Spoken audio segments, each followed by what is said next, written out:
The Late Night Alternative with Iain Lee on Talk Radio. We have ways of making you talk. Well, I'm not the kind to kiss and tell, but I've been seen with Farrah. I've never been with anything less than a 9. So fine, I've been on fire with Sally Field, gone past with a girl named Bo, but somehow they just don't end up as mine. It's a death-defying life I lead. I take my chances. I die for living in the movies and TV. But the hardest thing I ever do is watch my leading ladies kiss some other guy while I'm bandaging my knee. I might fall from a tall building, I might roll a brand new car, 'cause I'm the unknown stuntman that made Redford such a star.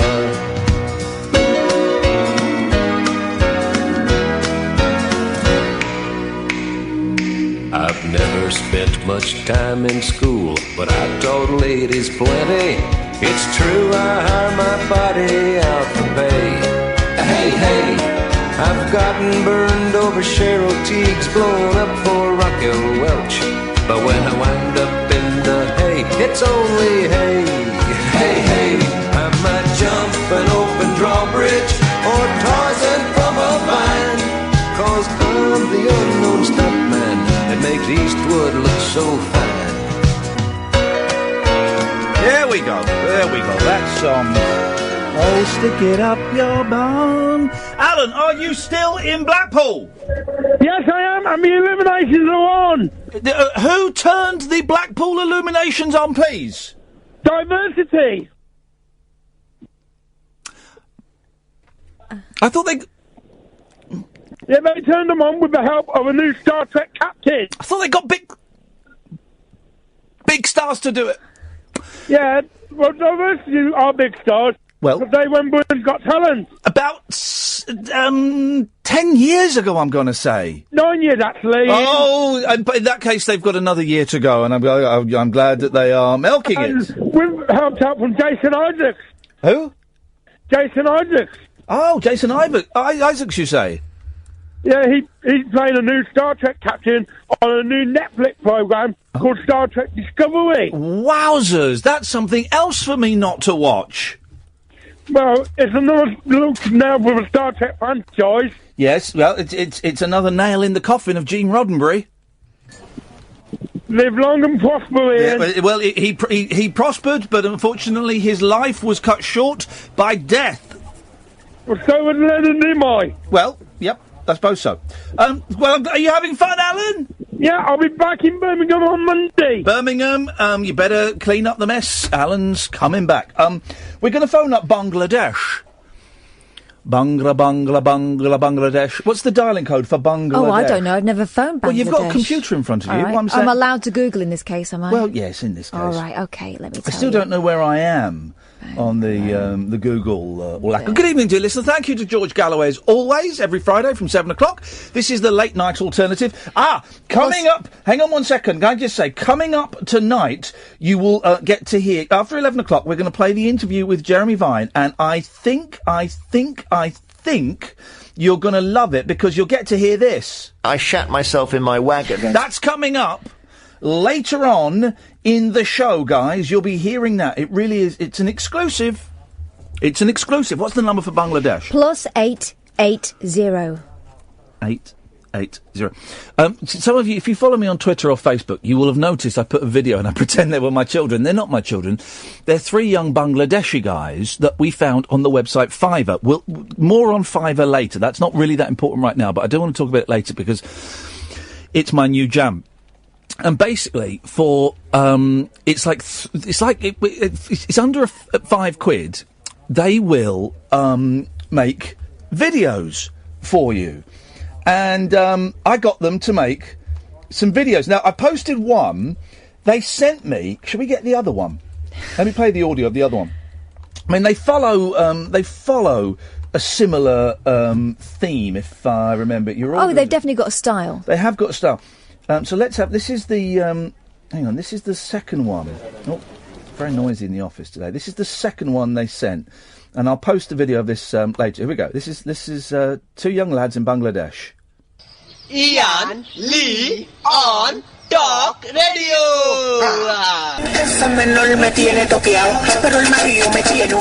Let me just describe it. It's 2 young lads wearing sarongs and nothing else, and on one of them has got painted on his chest Iain Lee on, and the other one has got Talk Radio painted on his chest. And they are very limber. They are, and it's absolutely brilliant. Oh, there we go, back view. If you want the funny bunnies, they are...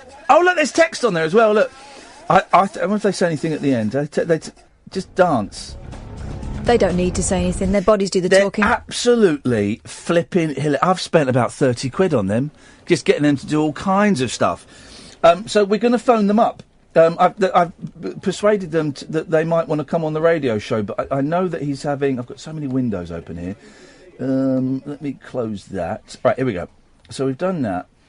I think his name is JD. So 19... it's a brilliant video. I mean, it's the best money I've ever spent. I might get forget Christmas presents and birthday presents. It's getting the funny bunnies to do it for me. There we go. Hello? Oh, he did say. নাম্বারে phone করেছেন তা এই মুহূর্তে ব্যস্ত আছে অনুগ্রহ করে Okay, he did say his phone has stopped working, so he's given me his brother's number, 0088.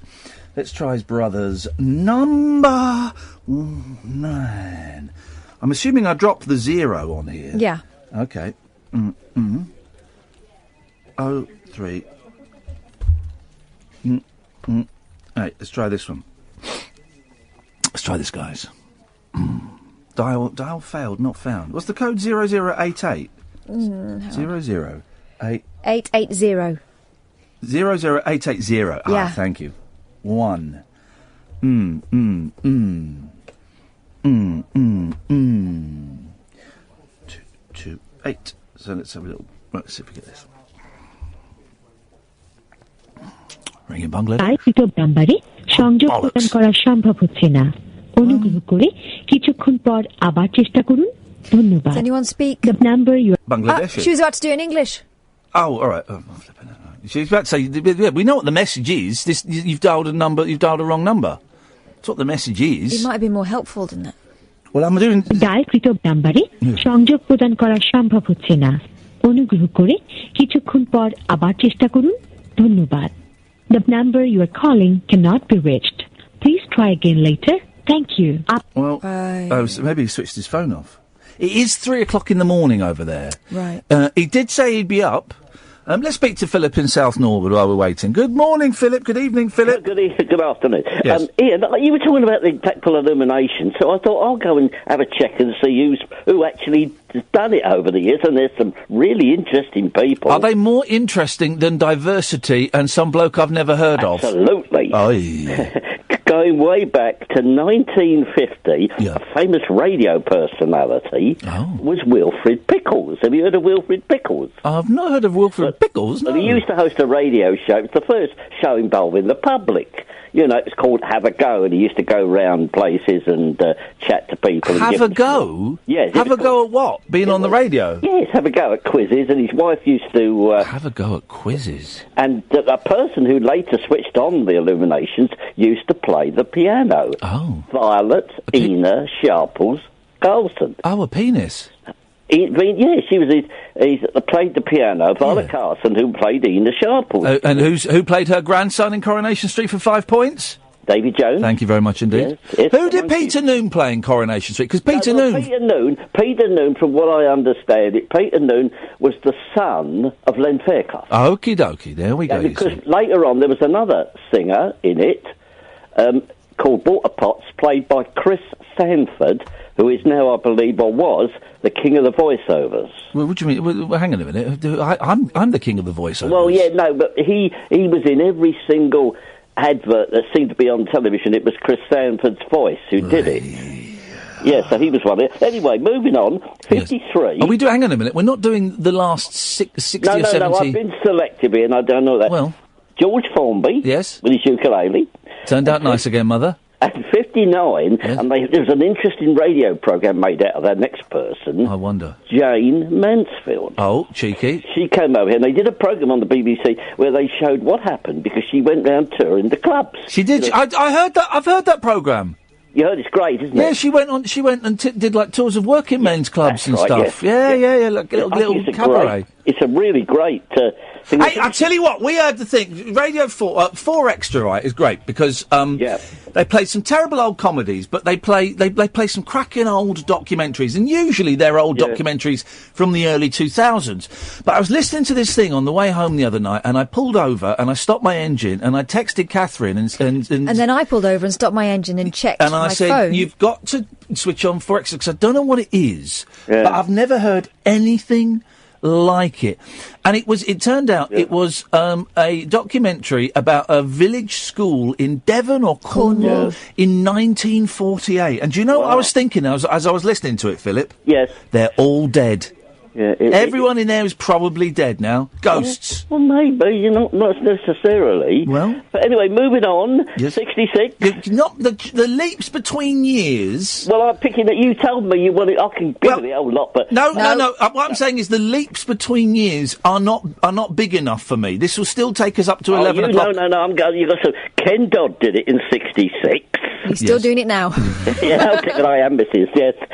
In 1970... Oh, it's like 4 or 5 year gaps. How about a 20-year gap? No. Tony Blackburn did it. No. And Tim Barr.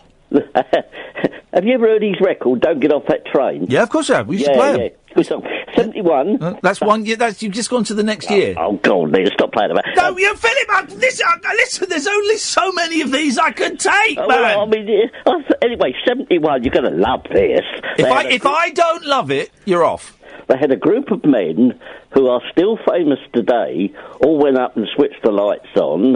They were the Dad's Army men. Off. He's gone.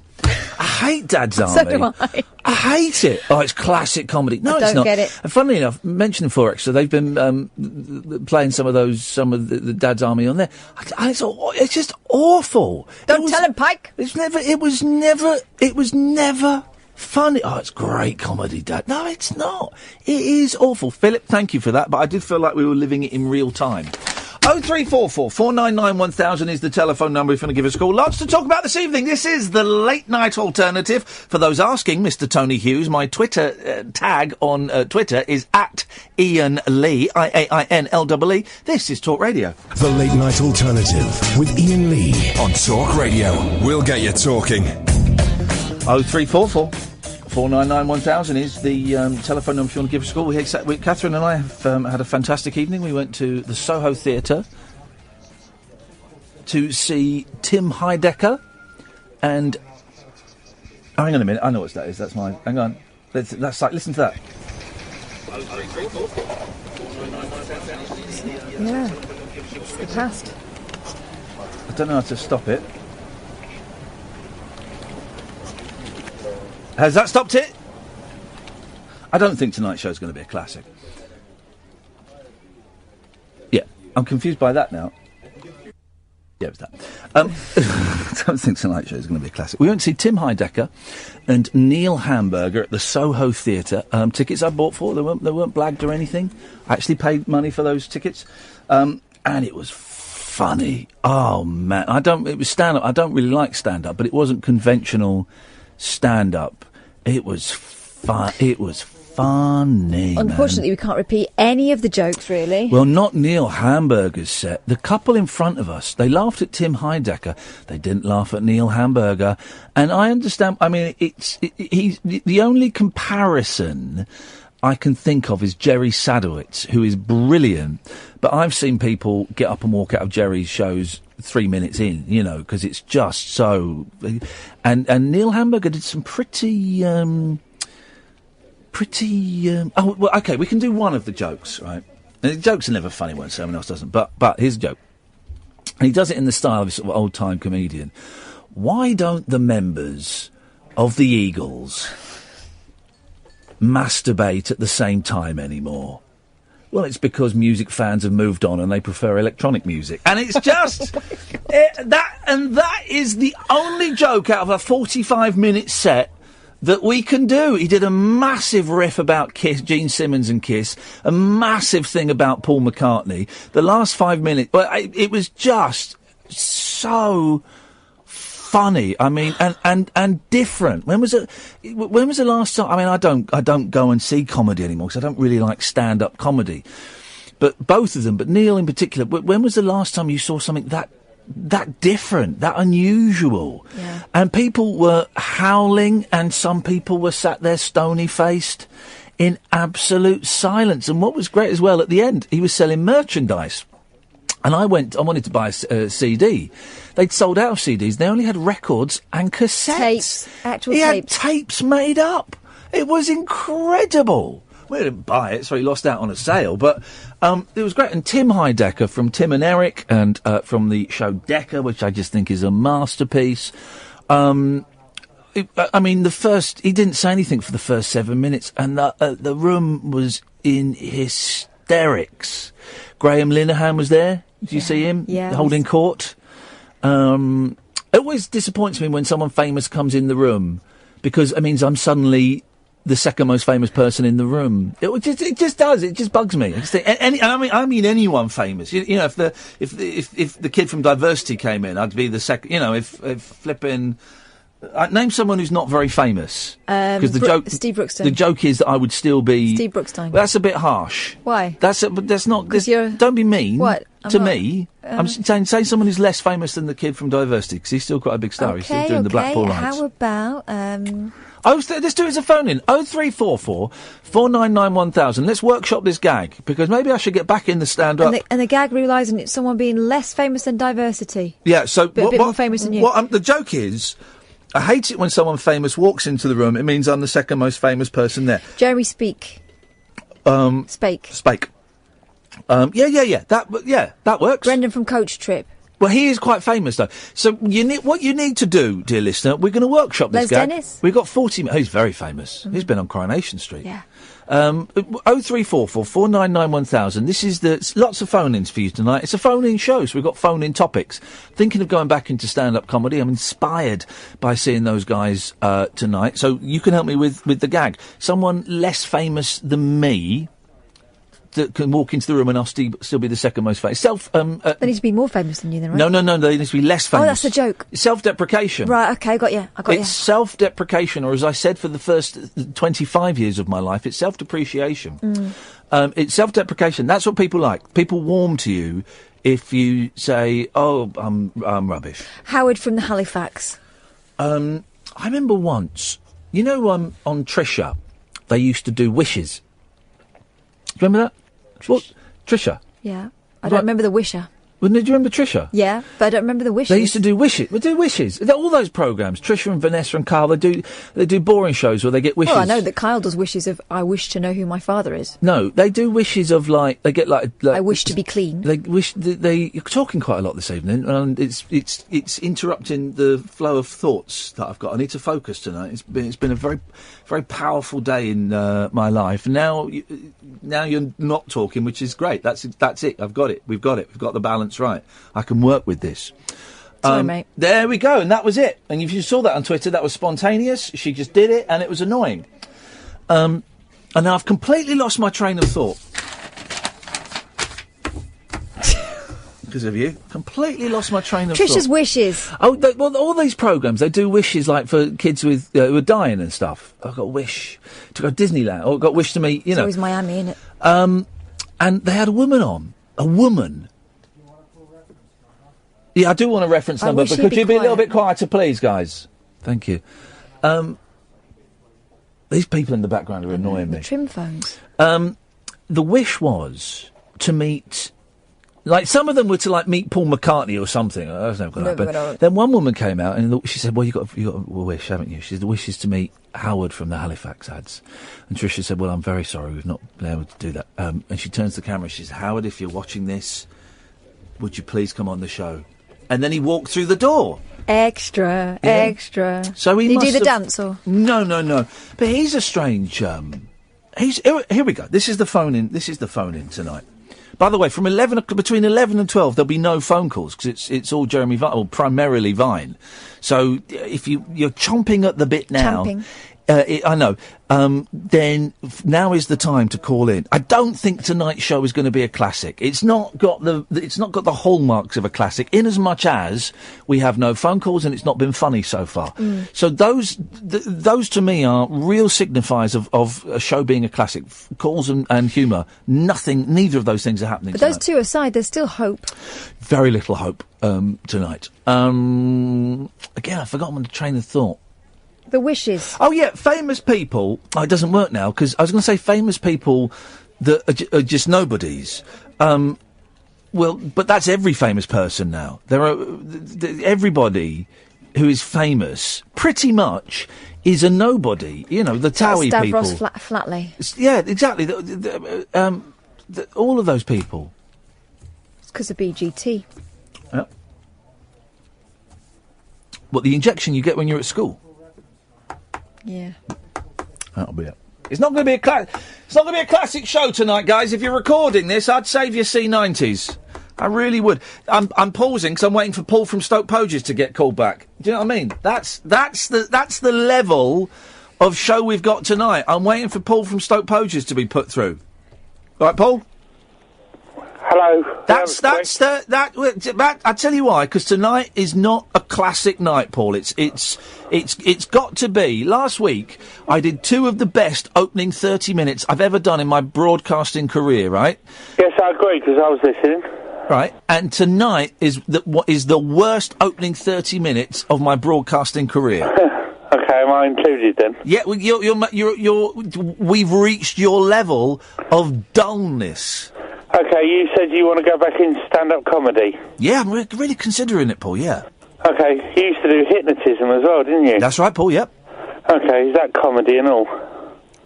Well, it's hypnotism, Paul. I don't know. I know you did it at Jolly Woodman once. Yep. Okay, I'll say, you were talking about Z-listers, okay? Z-list celebrities and things. How about the winner of X Factor once called James R? Do you know what? We're not that desperate. We're not that desperate. I mean, I'd rather go down with the sinking ship than cling on to that piece of dull driftwood. Really. I think that's what I'd rather do, actually, is go down with the sinking ship. There can't be gold. There can't be gold all in it. In fact, here's my problem, is I give too much good stuff, so that when I do the bad shows, like tonight, you really notice it. And also it means the good stuff, so like my normal standard is excellent, but because it's consistently excellent, that just brings it down to, that's mediocre. So my excellent is considered by others to just be mediocre, and it isn't. It's excellent, but because I'm excellent all the time, that's the standard. So they get used. What they've done is they've got used to that, and that's lowered their expectations. So to do a show that they consider excellent, I've got to be bloody excellent. And if I do a show that's a bit, then that's pony. You know, you are. Yep. Victim of your own success. Oh, geez, aren't I? I mean, I'm glad you said that. Yeah. Because I have thought this a lot, and I've never had the courage to say it out loud. You are. Totally. Thank you. You're right. I'm not going to argue with that. You're absolutely right. If only you were a bit crapper. Yep. But sadly, you're... Well, tonight I am. Tonight it's... Well, okay, this... You know what? This is putting the universe, on a level. Here's the thing as well. I've been through all the papers, been through some of the papers. I went through 3 of the papers. There's nothing in... Which papers? The papers. The, red ones. The Sun, the Express, the Star. Yeah, absolutely nothing in the papers at all. So we have got very, very little material this evening. Oh, I'll tell you what I want to talk about. So we found this website, loads of people have found it, called Fiverr.com. Fiverr with 2 R's, right? Fiverr. And basically, people will do stuff on there. Let's go. I mean, me and Kath have set up a business on there to make customised podcasts. But so you go to Fiverr.com, right? Let's have a look. You can find people that will do absolutely anything for you. Apart from, I don't think they'll do sexual services. Well, although some of them are a bit kinky, aren't they? I will dance in a music video on any style, says Danny's gig. And this is Danny. She's a buster young lady. Well. And she's doing a little... she's doing a wiggly bum dance there. Oh. Sorry. Oh, no, I've muted the wrong thing. Oh. Oh, here we go. This is a good one. Someone's got the BBC News... someone at BBC News is doing this. I will record breaking news video commercial free. Okay, here we go. This is someone who's... A breaking news promotional video is a unique and eye-catching way to captivate your audience and make your business, product or services stand out from the competition. Joining me now are Pete and Ali, my international correspondents. Guys, welcome. Thank you, Seb. And yes, a joint venture the likes of which has never been seen before. Buyers now have the ability to... I'm getting one of these done! Breaking news video incorporating 3 outstanding presenters. Ali, can you tell us more about how this works? Thank you, Pete. Buyers simply submit their script outlining each presenter's part along with any images or clips to be added, and we can get started. A range of other extras are available below. Thank you, guys. This really is a truly exciting joint venture. Hang on. Thank you for watching, and we look forward to reporting on your story. But it's got all the effects. I know it's got all the effects, but you have to do all the work by the looks of it. No, I reckon there'll be... It's only £7.73, so for the basic, you get one UK presenter, complete package. Hang on a minute. What does this mean? Free extra fast delivery worth... No, hang on. So background music and logo. Standard, for £12, you get 2 presenters, all graphic elements and up to 2 presenters. Hang on a minute. $15 per 25 words. What does that mean? Because you submit a script. So you've got to pay $15 per 25 words? Mm-hmm. Oh, no, get stuffed. No, get stuffed. Get stuffed, Thomas. Oh, not you, Thomas. I meant the person there. Hi, Ian. Hello, Thomas. How are you, mate? How are you, Catherine? Hello, Thomas. I'm basically ringing in because this whole thing about famous people. The what? Sorry, say that again, because your phone's breaking up. Ah, Jesus, hold on. Is this Thomas Walsh? No. Is this better? I'll get off speaker. Is this a bit better? This isn't Thomas Walsh, is it? It is, yeah. Oh, flipping heck, what are you doing? His phone's always pony. He has got a rubbish phone. I remember. Excellent detective work, Catherine. Yes, it's Thomas. It's Pugwash. Good evening, sir. I have a Galaxy S7 Edge. Do you mind? Are they the ones that blow up? No, they're the ones that have the curvy corners. Okay, well, they're the ones that also have the crappy microphones. Well, I've just walked out into the hall. Are you getting any kind of reverb? That sounds beautiful, yeah. You can sing in there, record your next single in there. Is that sounding a bit better then? That sounds beautiful, Thomas. Well, how are you? Yeah, good, thanks, man. I'm all right. It's been, you've asked me, so I'm going to tell you. It's been a bit of a tough week, personally, Thomas, with stuff going on at home, and today was quite emotional. So, you know, I'm feeling a bit flat, but... you know, it could be worse. Well, are you feeling a bit flat? I'm always feeling a bit fat. Well, come on now. Don't be so harsh on yourself. Why, I'm not fat? Well, I don't want to say... You're a big lad. You enjoy life. Well, I'm ringing about this. Well, look, I hope your week gets better because, you know, you're much loved and much revered. So, you know, you need to have a bit of good luck now and again. Thank you, man. Well, look, I just want to say, Will Shanahan... Do you know who he is? No, Will Shanahan. I don't recognise the name. No, Tom. Well, he used to mix the concrete on ground force for Tommy Walsh. No one ever remembers the mixer. I don't. Okay, well, I remember Tommy Walsh. Yeah. Are you phoning in for people that are famous but aren't really famous? Yeah. Will Shanahan. What's he doing these days? Probably still mixing the concrete for Tommy Walsh. Well, I'll tell you, it's just... I love ground force so much. What? He's a bit of a legend. Yeah. You know what I mean? And just nobody would know him. Have you ever met him, Thomas? I haven't, but I think I'd have the same reaction as when I met Jeff Lynne. Did you see someone a couple of weeks ago, this was doing the rounds on Twitter and Facebook, someone found loads of stills of all of the rooms that Changing Rooms had done in the 90s. You know the thing with Lawrence Llewellyn-Bowen and the blonde lady whose name escapes me? Linda Barker. Linda Barker. Yeah. And someone had got the pictures of the room before and the room when they'd finished it in 1993. Oh, it was awful, Thomas. They were all They awful. looked like panto sets, didn't they, some of them? And fair play to Linda Barker. She came on Twitter and said, I can only apologise. Yeah, you know why? Because she did this one with, like, this freestanding unit for this woman's collection of teapots. Like, shite teapots in the shape of, like, cricket pavilions and tables with jam on them, stuff like that. Anyway, she made this freestanding unit right through the middle of the room. Oh, God. You know what's going to happen? It all fell over. They shut the door and then everything went, every single teapot gone. Oh, no. I watched that freestanding second shelf thing. That was the most diabolical thing. That's a ridiculous idea. But everything was made out of MDF, wasn't it? It was just hanging by strings. I mean, you just walk into the kitchen to make a cup of tea and it's going to go over. I don't know what was going on there. I haven't a clue. What are you doing listening to this rubbish on a Friday night, Thomas? Shouldn't you be, I don't know, like... Hell-raising. Hell-raising, man. Yeah, of course. Well, I'll tell you what I just did. I was just watching Only Fools and Horses because it's amazing and I'll always watch it till the day I die. Okay. So I was watching the episode where he goes to Spain as a 14-year-old kid, Rodney. Yeah. When Dale wins a painting competition with one of his old paintings. The Groovy Gang. Exactly, the Groovy Gang. Oh, okay. And the thing was, I was watching it, and then Del Boy comes in to kind of stop Rodney being so aggressive towards him because, you know, everything's going bad for Rodney. And he goes, Fay Nights, Fay Nights. Fay Nights. Yes. I know, it's Fay Nights.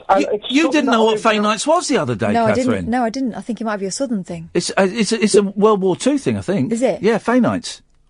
Well, I'll tell you what, it goes back even further, because what I did was, I just paused the video, I still say video, it's DVD. Good for you. And I paused it and went online to look up Fay Nights. Yeah. Now, I didn't even, I just did my speak into the phone, I went Fay Nights, and it comes straight up, and it basically goes back to like the 1600s. Hey, flipping it, go on. Incredible. It just says that, you know, it comes from the Latin I feign, which is basically, I want to step away from this battle. Wow, it's Latin, and we were saying that in the playground in the 70s, Fay Nights. Well, that's the thing. There's loads of different ones up further up north of England. It's barley and all this kind of silliness, and then down south in England it became Fay Nights. We had Fay Nights. We also had plug, which is where you got your thumb and you put it into your forehead and went plug. We also had Injection 999, where you'd mime a hypodermic needle going into your arm, your forearm, and you go Injection 999, and they would all protect you. I don't think we ever had any of those. It was either you run or you got. Did you not? You must have had homie. Bass. Okay, well... But we didn't have anything where you're standing in the middle of the playground and you can shout a magic word. Well, it's like, what they do now is time out. Time out's what they do, isn't it, now? Cheating. Time out. But you know what we used to have in Dublin? Yeah, go on. Do you remember there was a H sign, not the H signs on the walls. It's like a hydrant sign. Oh, yeah, the yellow ones? Yeah. Yeah. We used to touch that, and it would be either bad luck or good luck, depending on what side of the River Liffey you lived. Go on. And I'd forgotten about it for years. And I was doing a radio show in Dublin a few years ago when I kind of gave up music for about 6 months, and I did a radio show. And I was going into the radio show one night, and it was a rock show. You know, the rock show. Rock and roll! I was seeing two kids doing the Hastings in 2012. Wow. And I went, what is going on? So I mentioned it on the radio, and the phone lines went epidemic. Yeah. They went, and of course the boss came in and went, look, you're supposed to be talking about Billy Idol's hair. Nah, it's going to be the H. It's going to have people ringing in going, it's luck, it's bad luck, it's good luck. How's the record coming on, Thomas? Don't mind me. It's finished, Ian. It's all finished. Okay. And if it's out in October. It's out in October. Will you come on in October? And when are you down in London? Or I want to get you in, or come and meet you somewhere and record you playing a few songs and stuff for the show. No, I'd love to come in. It'd be my pleasure to come in and see it. You've always been amazing to me and very kind. So I definitely got to come in. Well, let me know next time you're in London or somewhere. You know, if you're not in London, I'll come and meet you somewhere and we'll record it and have a chat and play a few songs and stuff. Well, I'd love to anyway. And of course, I seen your keyboard prowess last week anyway. So you play. He was watching me take requests on the piano. Oh, blimey! Then he asked me to play one of his songs. Flipping it. But actually, I don't want to be rude, but you know, sometimes when a cover version is better than the original. Yeah. I'm just saying. Were you embarrassed, Thomas? Yeah. You have to accept defeat. Captain, the best cover, the one for me. You know, what people always say Joe Cocker was the best cover. Well, I personally think it was Candy Flip. Here's the weird thing. Candy Flip is a recurring theme on this show. They keep getting mentioned every 3 months. And we'll hear again about Candy Flip probably in November or December. I thought they were good. Oh, shut up. Did you think they were good? I like the beat. Oh, the beat. I like the Beatles. Thomas, always good to talk to you, man. Great, mate. I thought I'd help you out on the worst show of your career. Thank you very much for the call. Thank you. There we go. Thomas Walsh, a.k.a. Pugwash, who is absolutely fantastic, writes brilliant songs, and has also did a couple of albums with Neil Hannon under the title of the Duckworth-Lewis Method. Neil Hannon, who we love. 2 concept albums about cricket. I hate cricket, but I love those albums because they're just, you know, if you like Neil Hannon and you like XTC, you'll like Thomas Walsh and Pugwash. Thank you, Thomas. 0344 499 1000, the late night alternative on Talk Radio. The late night alternative with Iain Lee. On air and off the leash. On Talk Radio. 0344 499 1000. This is the worst show I've ever done tonight. And, you know, sometimes you just got to accept that and get on with it. And we're dealing with it. It'll pick up with Jeremy Vine. Yeah. Which is a great interview. And I really think you'll enjoy it. I know some of you go, oh, well, maybe that was when I switch off. Give it 10 minutes. Give it 5-10 minutes. Because I think, like, the same with John Lydon, Johnny Rotten. I think you will hear a side of Jeremy Vine that you've never heard before. And I think you'll go, oh, actually, he's a funny, decent bloke. Which he is. He also does an incredible impression of Elvis Costello. A really good impression of Elvis Costello. They're quite musical, aren't they? The Vines. Yeah, he loves his music. He loves his music. We talked a lot about Noreen Palo because he's a big fan of hers, and so we raved about her. We just chatted. It's a really nice geeky radio chat. He's got a book out as well, which I'd only got the night before, so I'm only 3 or 4 chapters into it. But I'm loving it. It's a really good book, actually, and so we'll play him after 11. In the meantime, you can call in 0344 499 1000. Will Shanahan. We are looking for people who are famous, but not really famous. That Ground Force and it's reminding me of a line from Jeremy Vine's book, and I tell you, I'll join the dots. Ground Force did a garden for Nelson Mandela, and in Jeremy Vine's book, he talks about someone meeting Nelson Mandela. He talks about brilliantly about himself meeting famous people and being so starstruck. He doesn't know what to say. Well, I haven't got. Oh, I think I took the book out of my bag. No, I took the book out of the bag. He talks about he got backstage tickets to Taylor Swift. Oh. About 3 or 4 years ago, and he took his kids to meet Taylor Swift. And Taylor Swift comes out and goes, "Right, who are you guys?" And he, instead of saying his children's names, he just went, "These." These. And then I think she was like signing something for them, for the girls or something, and he couldn't think of what to say. And he said he remembered that he'd seen her singing with Bruce Springsteen and that Bruce Springsteen was shorter than her. And so the first thing he said was, so Bruce Springsteen's quite short then, isn't he? And then he talks about Steve Redgrave, the rower. Uh-huh. Do you know what he said when he met Nelson Mandela? Go on. Imagine this, right? Steve Redgrave is introduced to Nelson, and this Nelson is Sir Steve Redgrave, won several gold medals at the Olympics, and Steve Redgrave said, "Can you drive? Can you drive?" That was it. That's what came out of his head. How weird. Now I know you often get worried. Yes. Not worried. What? Nervous, apprehensive ahead of meeting someone that you really admire. No, it's not that. I'll tell you what it is. For the interviews. Yeah. It's because I want them to be my friends. I know you do. What I want is for the people, not everybody, I wanted it with Tim Heidecker. I wanted it with the Bare Naked Ladies, and it sort of happened to a certain extent. But I want them to recognise this. And I don't think I've ever said this on the air, I'll say it because it's horrible insecurity. I want them to recognise something in me that is also in them, and they go, "Well, this guy's one of us." Yeah, he's not just a middle-aged guy doing interviews for a radio station we've never heard of. He's our equal. Here's our phone number. It's only ever happened with with Steve Guttenberg. Steve Guttenberg and the Bare Naked Ladies. That's not true. What? I remember when Will Storr came in. Yeah, but he wasn't one of the people that I instantly thought I wanted to be friends with. Well, you said that you did. I like him a lot. If we are friends now. Yeah, but he wasn't, because his books are so intelligent and stuff. You wanted to. No, but not in the same way that I did with Tim Heidecker and I did with the Bare Naked Ladies, where I wanted to just hang out with them all the time. And fair play, Steve Guttenberg gave me his phone number, and the Bare Naked Ladies, they didn't give me their phone number immediately, but they did a bit later on when they saw I was in trouble when I got the sack from my job. Ed sent me his phone number, said if you need it, give us a call. And when Stephen Page saw us in New York, it was like an old friend, wasn't it? Funny. But the only time I've ever seen you proper starstruck is where it was with Roger Daltrey.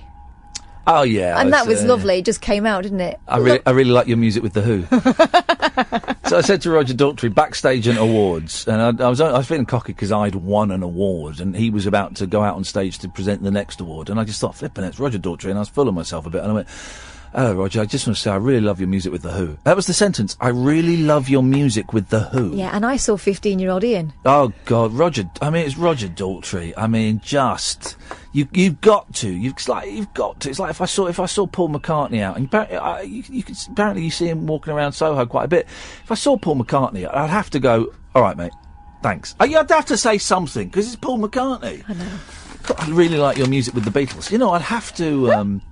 You've got to say something to these people, I think. I think you do. So this Fiverr website, you can get people to do... By the way, 0344 499 1000. I can understand why you're staying away from this. It's like nobody wants to walk into the room where Nana's corpse is. You don't. Oh my God, what an image! Well, exactly, but no one wants to, and by phoning up, not even to check for her rings. By phoning up, you'll be going into the room and being forced to sit and hold her hand on your own with the lights out. That's what this show is tonight. That's hideous. It's Grandma's dead body. That's what this show is tonight, and that's fine. But remember what it used to be, and remember how much you loved it. Yeah, cling on to that. Because we'll try and recapture that on Monday. I want to find... I would do... I will... Oh, here we go. Here we go. I will be... This is the people offering services. I will be your amazing singer and songwriter. Oh, will you now? Let's have a listen to the advert, shall we? I will be your amazing singer and songwriter. Oh. Why not?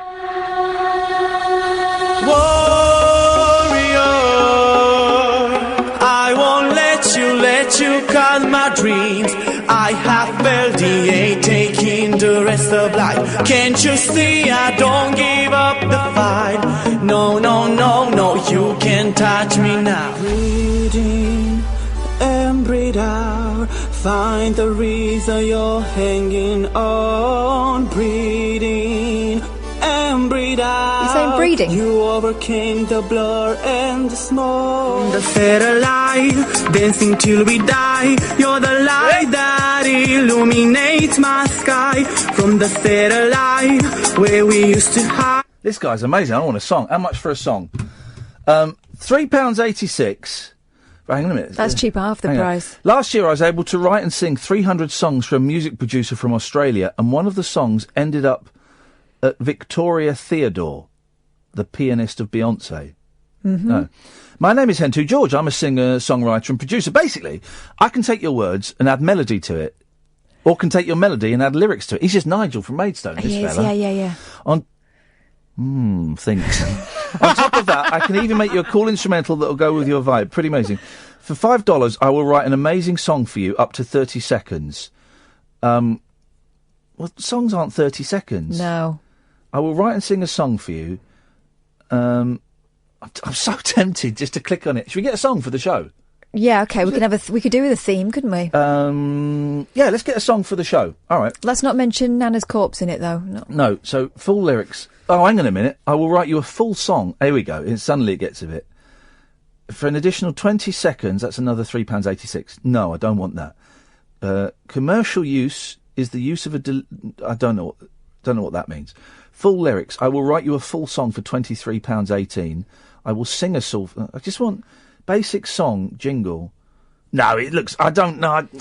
Is he getting cheeky now? He's getting a bit cheeky now. I'm not convinced by that. I mean, he is. I mean, he's an artist. If anybody knows any good people we can look at on Fiverr, more than happy to go and have a look at it.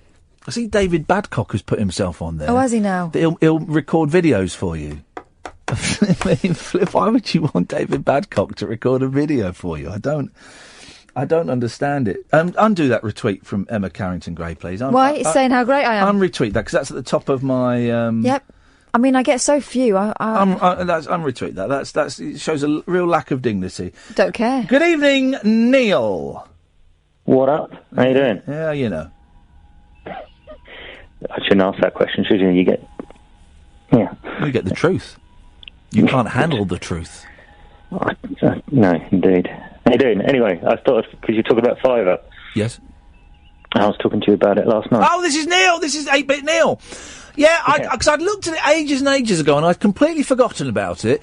And we kind of fell down the Fiverr rabbit hole, so to speak. And I've become obsessed with it. I've got those lads from Bangladesh have done 2 videos. They're going to do a third one for me.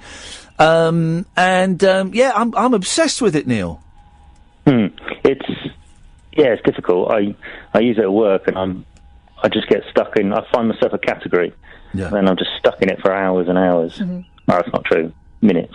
No, I'm gonna. I've got the kids tomorrow, but they can play Xbox. I'm looking at this rubbish all day. Have you done the Jesus guy yet? Have I done what? The Jesus guy yet? Who's the Jesus guy? He's quite famous, and he does sort of like little voiceovers.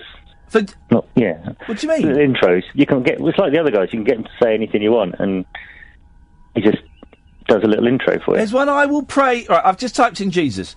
I will pray a powerful prayer over your life in Christ.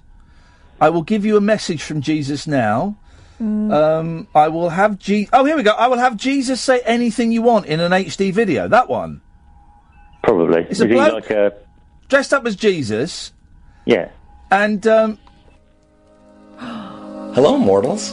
It's me, your favorite Lord and Savior, Jesus. And this Fiverr gig is the answer to your prayers. Yeah, I know. It's frickin' awesome. I mean, I am the most reputable person, ever.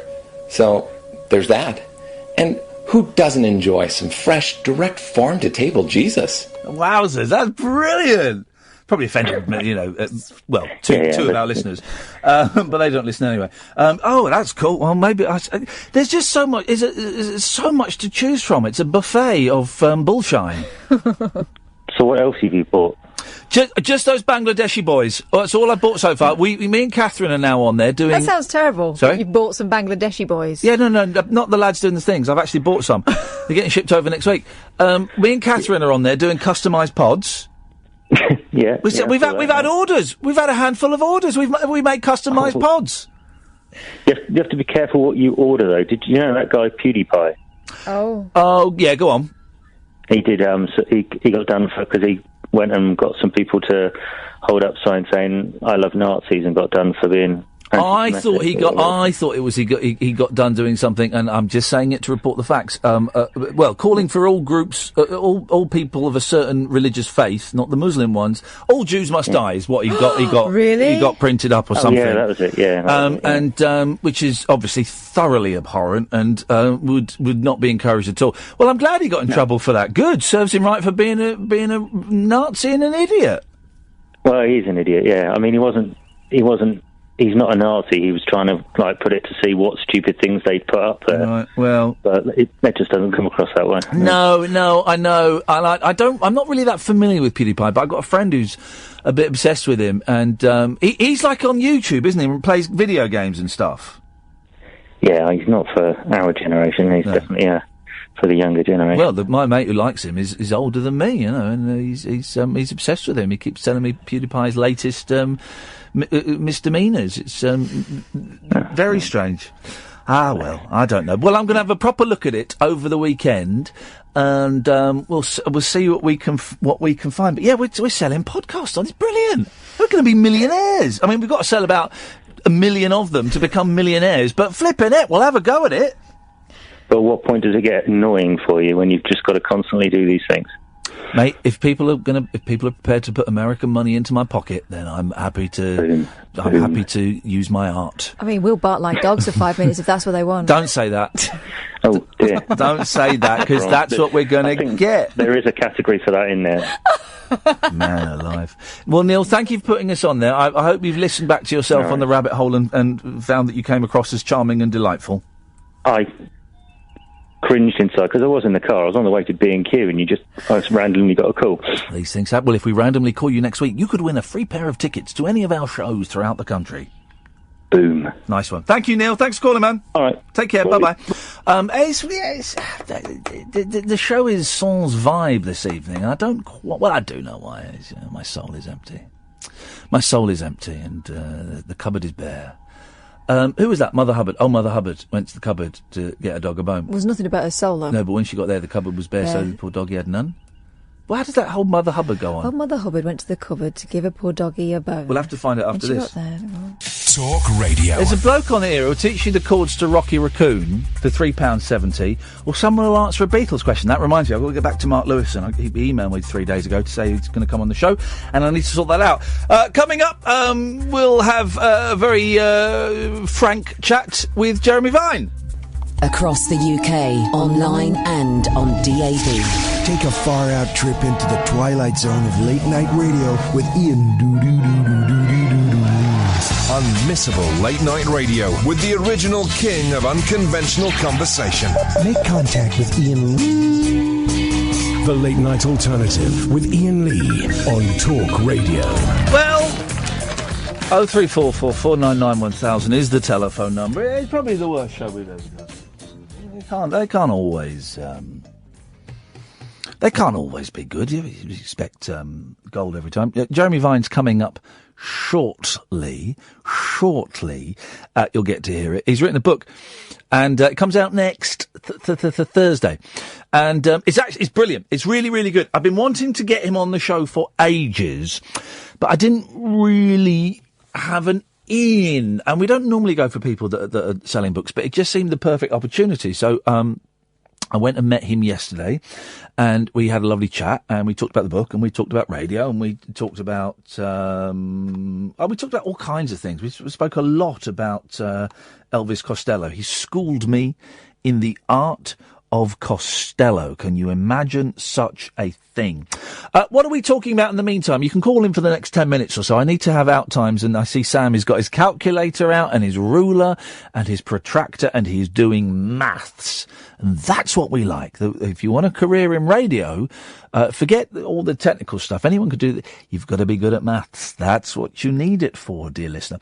So what are we talking about? People that are famous for not really being famous. Kenny Lynch, 0344 499 1000. Are you on Fiverr? Have you seen anybody good on Fiverr? Oh, and this is what I want to talk about as well. There was a story on Radio 4 earlier on today about a Kickstarter campaign. You know, these crowdfunding things that are very, very popular. And it was for a self-cleansing, cleaning fish tank.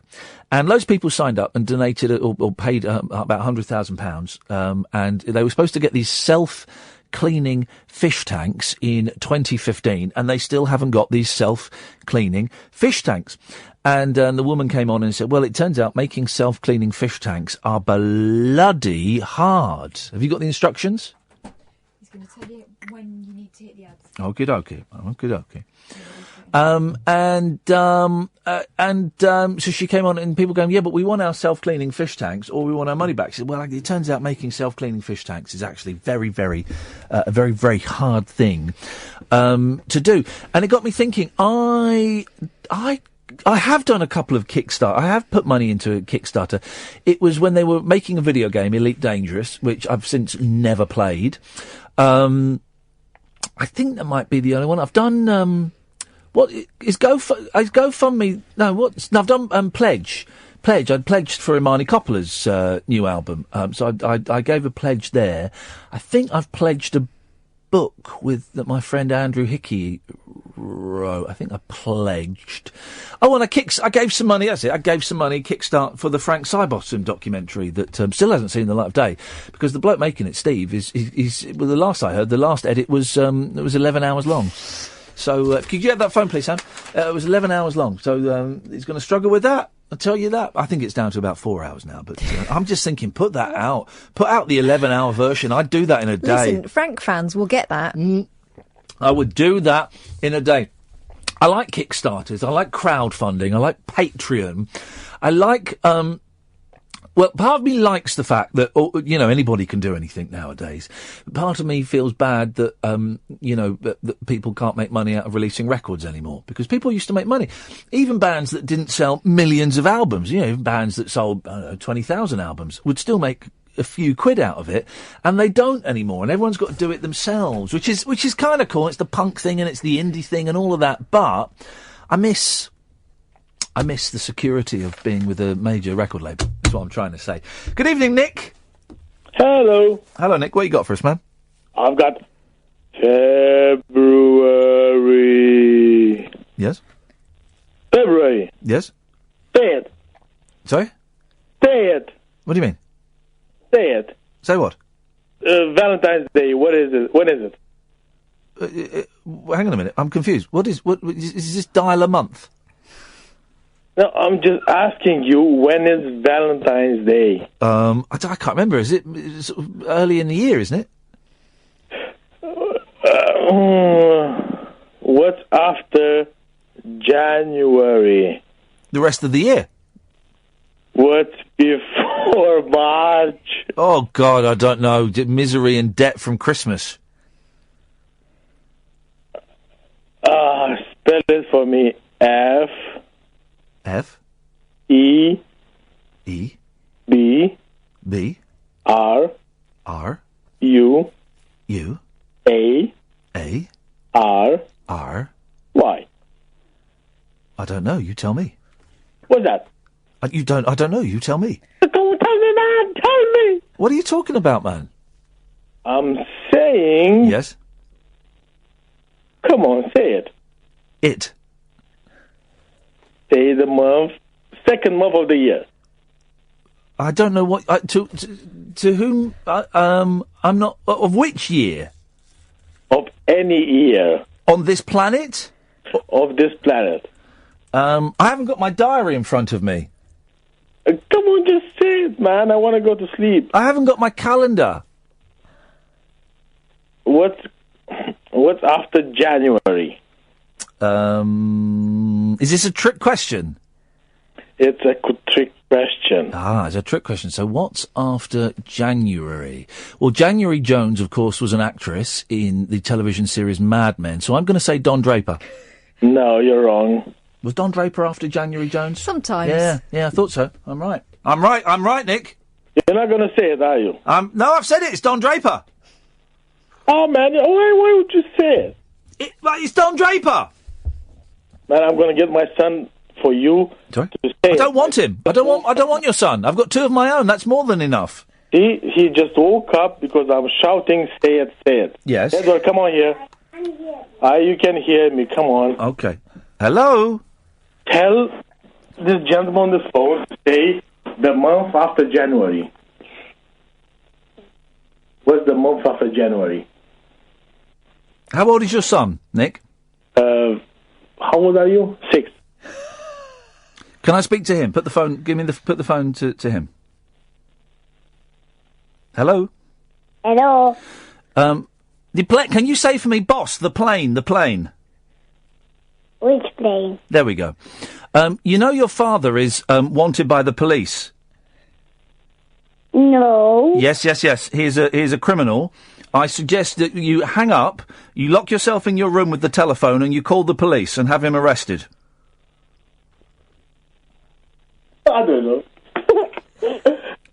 Is he running off to his bedroom, like I told him? Yes. Thank you very much indeed. There we go. I've no idea what that was about.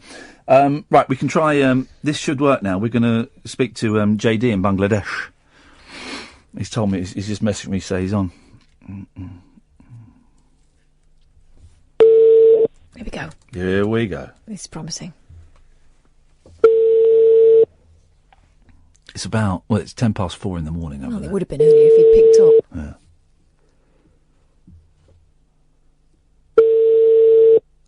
Answer the phone, JD. Hey, Ian. Hello, JD. How are you doing, man?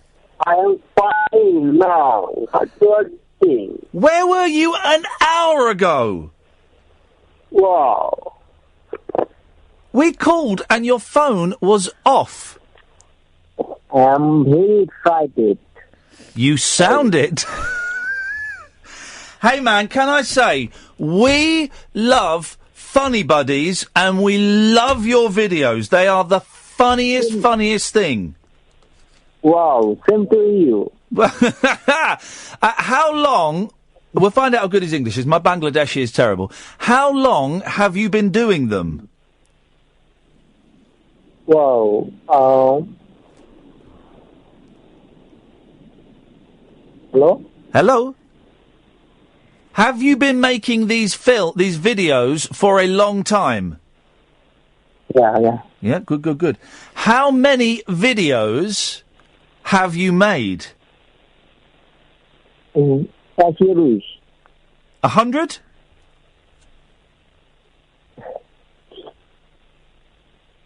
I don't know any band. I say 100.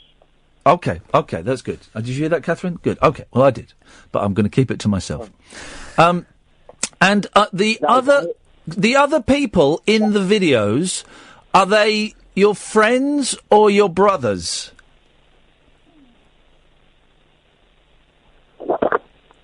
Sorry? The people in the videos with you, friends or brothers?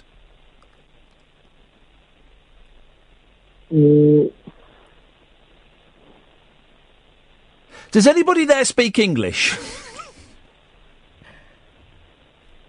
Any English? Actually, I am Bangladesh. Bangladesh? Where in Bangladesh? My language is Bengali, so I am a student some English. Now, Bengali is nothing like Urdu or Hindi, is it? Hindi? No, I'm not speaking Hindi. So, ekdoti cha panche sadat no das. Does that mean anything to you? Yes. Okay, so Bengali is nothing like, okay. I'm good. It was a nice try. Bengali like Urdu. I don't think it is. That's what we're... it's more similar to Urdu. Okay. Oh no, Bengali. Okay, right. I'm going to stay there. Wait. Bengali phrases. We're going to speak to you in Bengali. This is what we do. Useful Bengali phrases. Okay. Shagotom. Shagotom. Hey. Hey, Lee. Yes. Ian.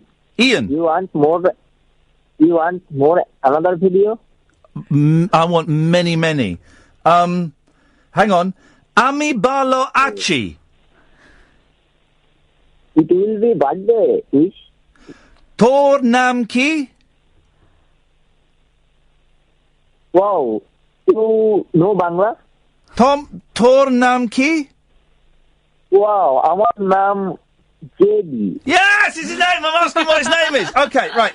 Hang on, let me try this. Apani kotha theki eshechena.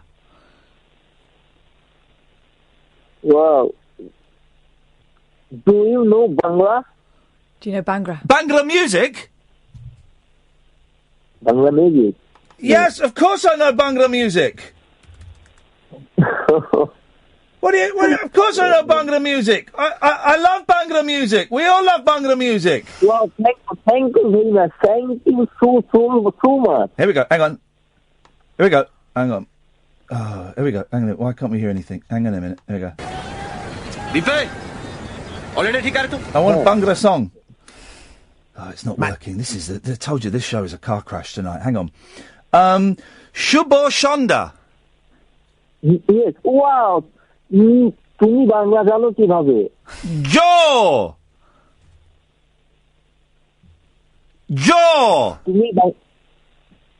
তুমি বাংলা কিভাবে জানলে? আমি তো তুমি Ashi. There we go. And on that bombshell, we go to the break. The radio show for people who know the best part of the day is the night. The Late Night Alternative with Iain Lee on Talk Radio. We'll get you talking. Well, another day, another top celebrity interview. I'm off to have a chat with Jeremy Vine. I'm meeting him at his publishers. He's got a book out, What I Learnt. That's what it's called. There are other words on the front of the page, and maybe they're not part of the title. Let me read the whole front cover. Jeremy Vine, What I Learnt, What My Listeners Say, and Why We Should Take Notice. And I like Jeremy Vine can I be honest? The main reason is he's always been really, I've never met the fella before, but I know on Twitter and also behind the scenes, he's always been really supportive of my radio work. I think he was integral in me winning a Gillard Award for the show I used to do on BBC Local Radio. I think he was one of the judges on that, and he's always been really supportive, and I appreciate that in a business when everyone's looking after their own back. It's nice. And he's been doing radio for years and years and years. And he kind of does, it's a phone-in show that he does. So, although I would suggest that it's completely different from my show, I'm always keen to speak to people who work in the format, who do similar jobs to me, to kind of pick their brains and their experiences and stuff like that.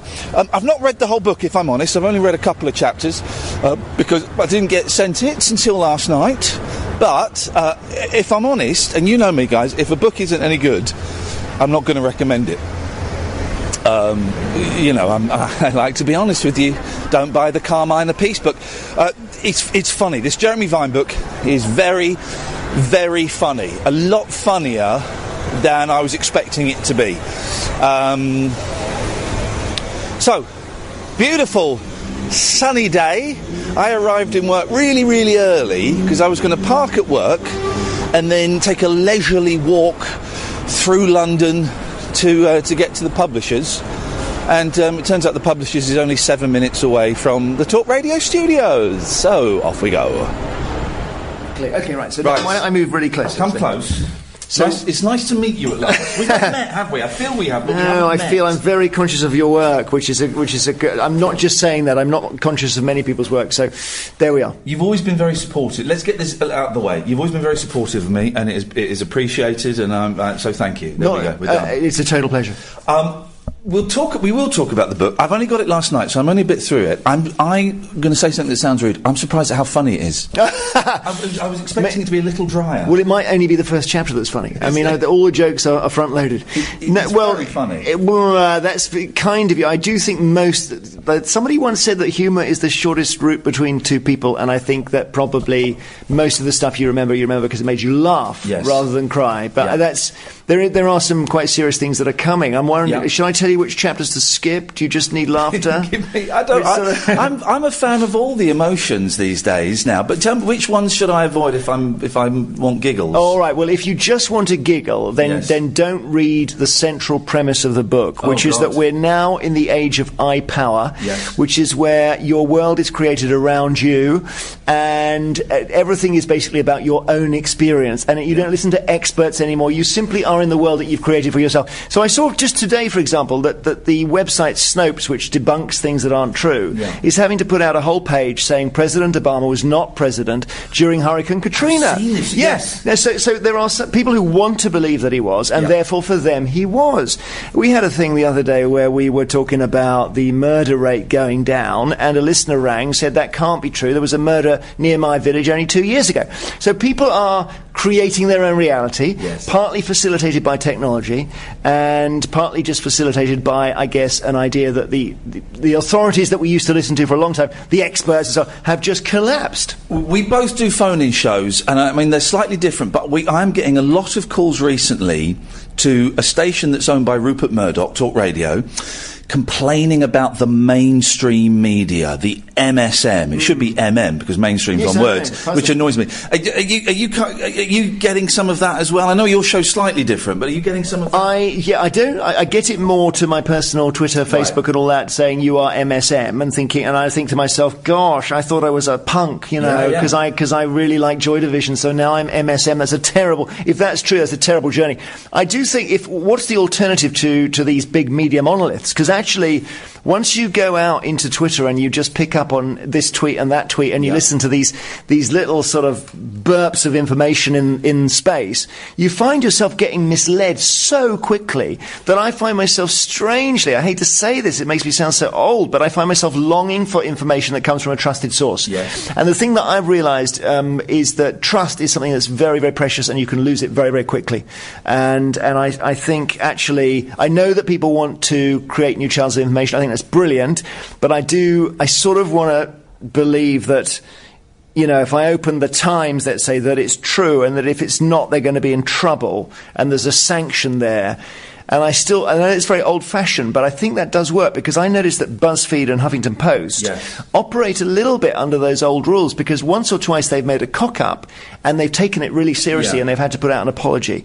So I'm not one who says that everything the mainstream media says is untrue, and I would add that I've been a bit unaware of the stuff that goes on above and beyond what we do, because I'm just, you know, I'm getting my media from more traditional sources than, let's say, a 25-year-old, until somebody walked into a pizza parlour in Washington with a rifle and started shooting. So I think, what the hell is going on? And from that start, the guy with the rifle and the pizza thing, I learn that there is a big story surrounding this pizza delivery place, that there's some sort of paedophile ring, that it involves Hillary Clinton's people, and it's all untrue, you know, all of it. And I spent ages looking at it. So I got the tail of the dog before I got to the head, you know, so I was really working backwards from the guy with the rifle. And by the end of it, I thought, this is madness. You know, I mean, it really is crazy. Of course, we would say this, because you're BBC, I'm mainstream media. I do get a lot of people phoning up with the Pizzagate things and things like that. I say, well, where did you hear about this? Oh, I saw a film on YouTube. And you say, well, you do know that anyone can put something on YouTube. Anyone can put something on the internet. How do you cope with Twitter? Because I hate Twitter. How do you? I hate it because I think it's primarily full of arseholes. With a few good examples, with a few good souls in there, but primarily I think it's very mean. But I find it essential for the job and for promoting the show. How do you find Twitter? I'm in a period at the moment, actually, where I'm feeling a bit of a Twitter abrasion, you know, where you can't move a muscle without being attacked by somebody. And I had one just yesterday where I was cycling through, of course it's going to involve cycling, I was cycling through Hyde Park, and there was a crowd of people around Kensington Palace, and I thought, oh, this is obviously Diana related. And so I kind of got out my camera, I took my cycle helmet off, and I basically stopped my bike, and I kind of just walked alongside it, or I was on the saddle, but I was walking it, do you know what I mean? Yeah. So going at literally less than 2 miles an hour, less than walking pace. And I was just saying, this is nice, all these people are here, and there's Diana's Palace, and it reminds me it's nearly 20 years ago, etc. I put it on Facebook, and of the 40 or so comments, more than 20 were, why aren't you wearing a cycle helmet? Oh, God, no. So I'm thinking, hang on, no, that's not what this is about. And I do normally wear one, but I don't want to have to explain that. Yeah. And I had another one the other day where I was on a train, and this is all, this is the, there's quite a bit of this in my book actually about Twitter and is it good or is it bad.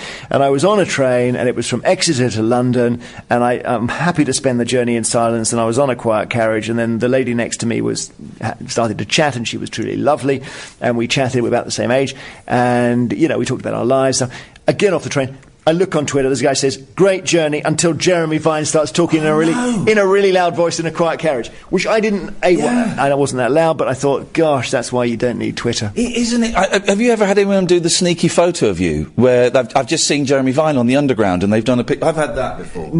I haven't, but I know my friends from Strictly, when they travel to Blackpool, they know if they fall asleep on the train, they're going to get photographed. Pictures. I think pictures of people asleep on trains should be made illegal, probably, along with lots and lots of other things. I think it's horrific,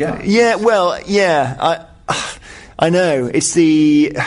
It's a bizarre thing, isn't it? If you fall asleep on a train and you are even slightly famous, and there are more famous people in this country than people who aren't famous now, you will be photographed and uploaded. But, Anne Widdecombe asleep on a train once, I remember. It's true. I'm trying to think, because my book basically comes out in favour of Twitter, and I'm now thinking I've got it. I've called it wrong.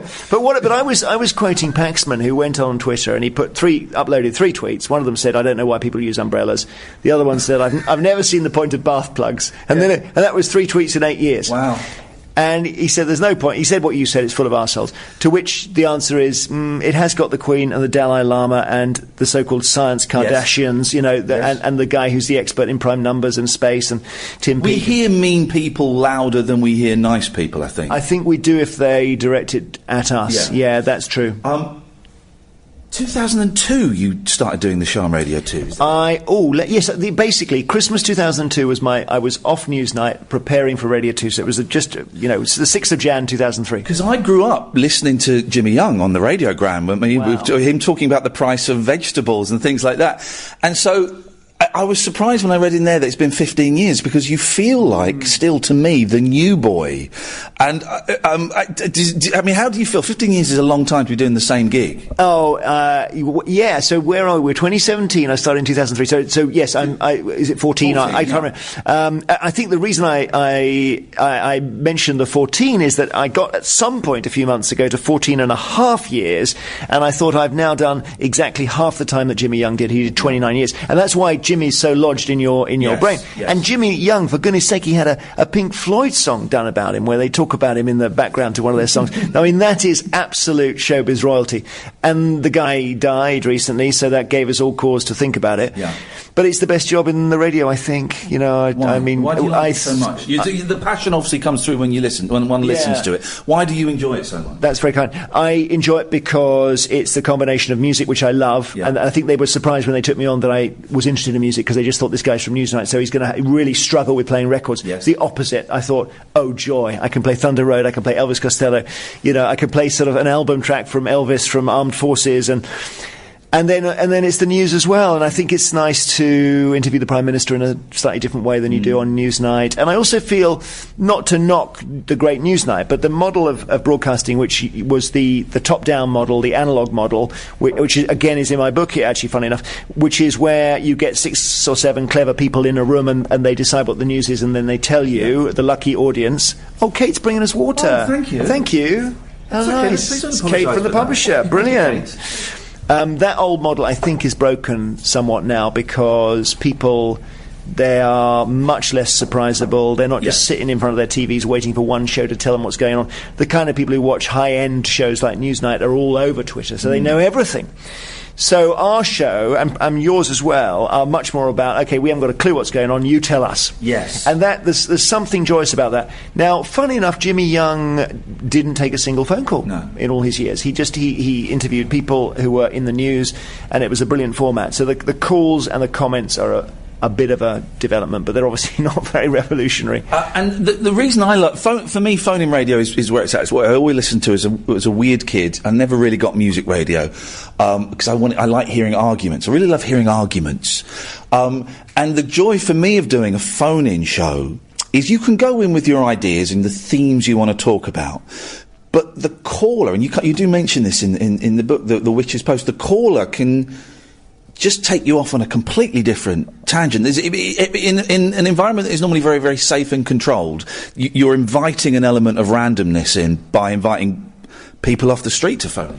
Yeah, the chapter on the Witch's Post I've wanted to write for a long time. So I should explain that it's really a story about a professor who takes all his students to see a stream, and he's teaching them about geology, and he says that there are 3 types of stones in the stream. At the top of the grey stones, they were there for about 1,000 years. In the middle, you've got these sort of speckled yellow stones, and they're only about maybe 800 years old. And by the way, the post in the middle you can see there is the post they would tie witches to, and when the river rose, the witch would drown. And then at the bottom of the pond you've got very dark black stones, and they're basically made from coal. But of course the students have gone because from the moment you say the witch would drown, that's all they're going to remember that day and for the rest of their lives. And of course, as you say, the joy is that sometimes happens on the radio. So we had a one the other day with James Dellingpole where he was talking about being in the NHS, and he wanted to come on and say, he was in a ward with people who were very old, and it was all very difficult for everybody. And I said, how did you hurt yourself? And he said, he sort of mumbled something because he had I think a pulmonary embolism. And I said, no, but did you injure yourself? Was it an accident? Oh yeah, it was an accident involving a horse. Oh, okay. Well, God, what happened? I mean, did you fall? Yes. What were you doing on the horse, James? I was fox hunting. And at that point, game over. It's not about the NHS anymore. And the other classic example was not me, but it was Channel 4 News, and it was Krishnan Gurumurthy doing a piece about the Eastleigh by-election, and a woman, literally, I've got this on tape, a woman stands up and she says, I would like to complain about the number of people coming into this country from other countries. By the way, I have a German accent because I had a small stroke, and I woke up with a German accent, and it's called foreign accent syndrome, but I was born and brought up in this country. And I would like to complain about, and of course, as soon as she says that, you're so distracted. What must that be like to be a sort of Eurosceptic with a German accent, So yes, that's the joy, isn't it? That on television things are much more marshalled. Yes. And on radio they're a bit out of control. Yeah. It feels, use the word dangerous, it's not dangerous because there are all kinds of safety. You don't have a 7-second delay though. No, do you actually? Yeah, we do. And we need it a lot. I mean, mine's a late night show, so people are on for longer. They can come on for 10, 15 minutes if they're good.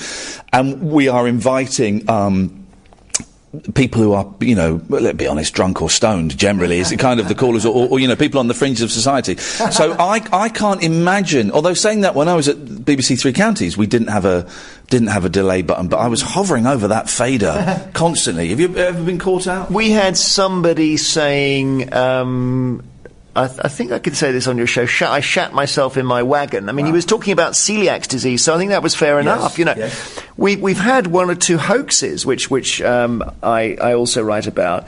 It's a strange thing. My understanding was, and this is classic how confusion starts, is that two presenters talk to each other and decide something. Yeah. But my understanding was that there was a change in the law in the 90s. I was a political correspondent, and there was an incident, which I won't repeat in detail, but basically in a live discussion programme, somebody accused a cabinet minister of something very serious, right? Yes. And it was a major libel. Yeah. And I believe that out of that there was a clarification of the law, which is that if you've done everything you can to make sure the guests are okay, and if you then say, well, you take them out as soon as you can, and you say, I'm really sorry, that shouldn't have happened, your liability is much diminished. Yes. So I wonder whether that's why the BBC doesn't have the 7-second thing, or maybe it's because they can't afford the extra 7 seconds to take. That's perfectly possible, It really is. And in 15 years, we've been done. I could tell you about the hoaxes if you want. Because I'm funny you mention hoaxes, because I used to do prank calls years and years ago. Me and my friend Mackenzie Crook, we would get drunk and we would phone up Talk Radio or LBC, and we'd just do silly, harmless pranks, nothing mean. My favourite one was my friend Justin phoned up the pet expert on Clive Bull on LBC. and said, I'm having real trouble with, I've got these goldfish and they're in the tank and they're just lying there and they're not moving. And the expert said, well, are you feeding them too much? He said, no, I'm feeding them exactly the right amount. And is the tank big enough? He said, well, these are the dimensions of the tank. He said, yeah. How often are you changing the water? You're supposed to put water in there. And it was just so charming and so lovely. And you don't get those very often. I think I've often wondered about that, because one of my favourite shows when I was a kid kid was Candid Camera, and you will have loved that. And I, like you, I did a few little pranky things on local newspapers and stuff. But I think it's that we tend, with Beatles About and those shows, we side with the victim now. Yes. And people, and this is probably a good thing about our society, we put ourselves in the place of the person who's being done, and we just worry for them. And we feel very uncomfortable now and squeamish.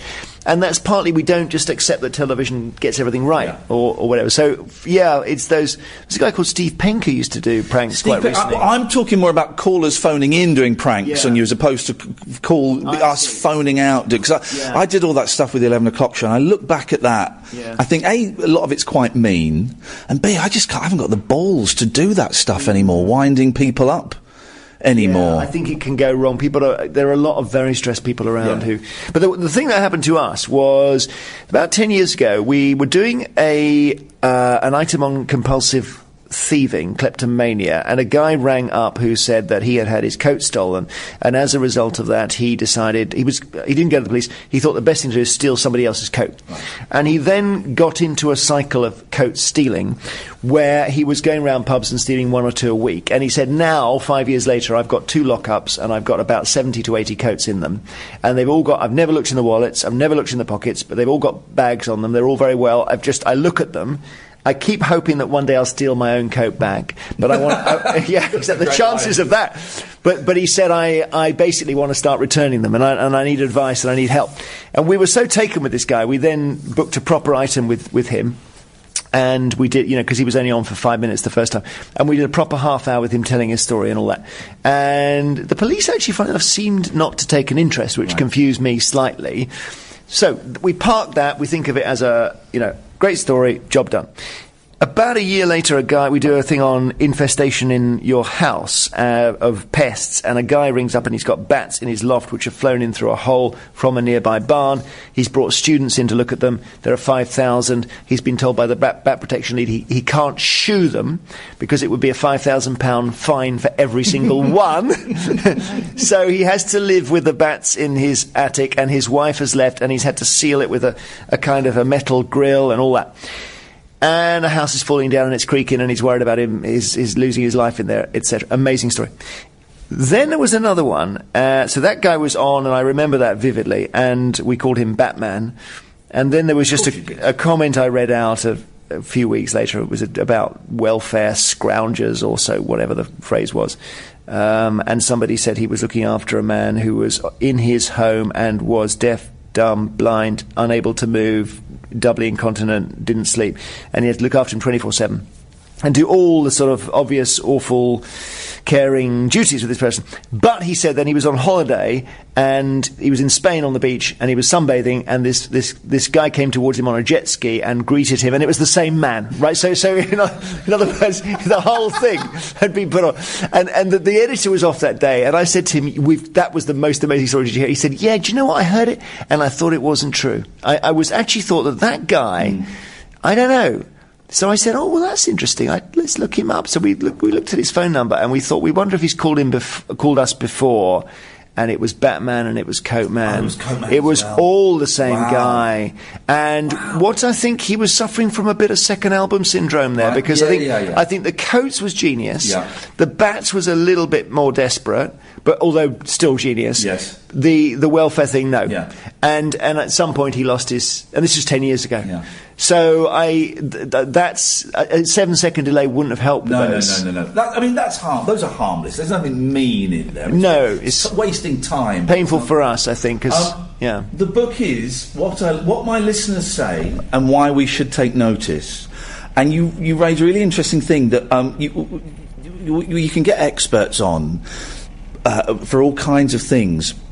But what we are doing, your show more so than mine, is real people are phoning up and giving you their opinions politically, or they are more connected to what's going on than perhaps some experts are. Well, I think that's the thing. It's not just about opinion; it's about facts. It's about the world we live in. So the way I put it is like this. I mean, let's say in this room we've got a door on that wall, Ian, and a door on the wall behind you, and you can go through one of the doors, and Through that door is an astronomer. He's spent years and years studying the sky. He's got loads of telescopes. He's got, let's say, 21 telescopes, and he's written 18 books about stars and planets and everything else. The guy's got a beard. He's got a telescope. He knows everything.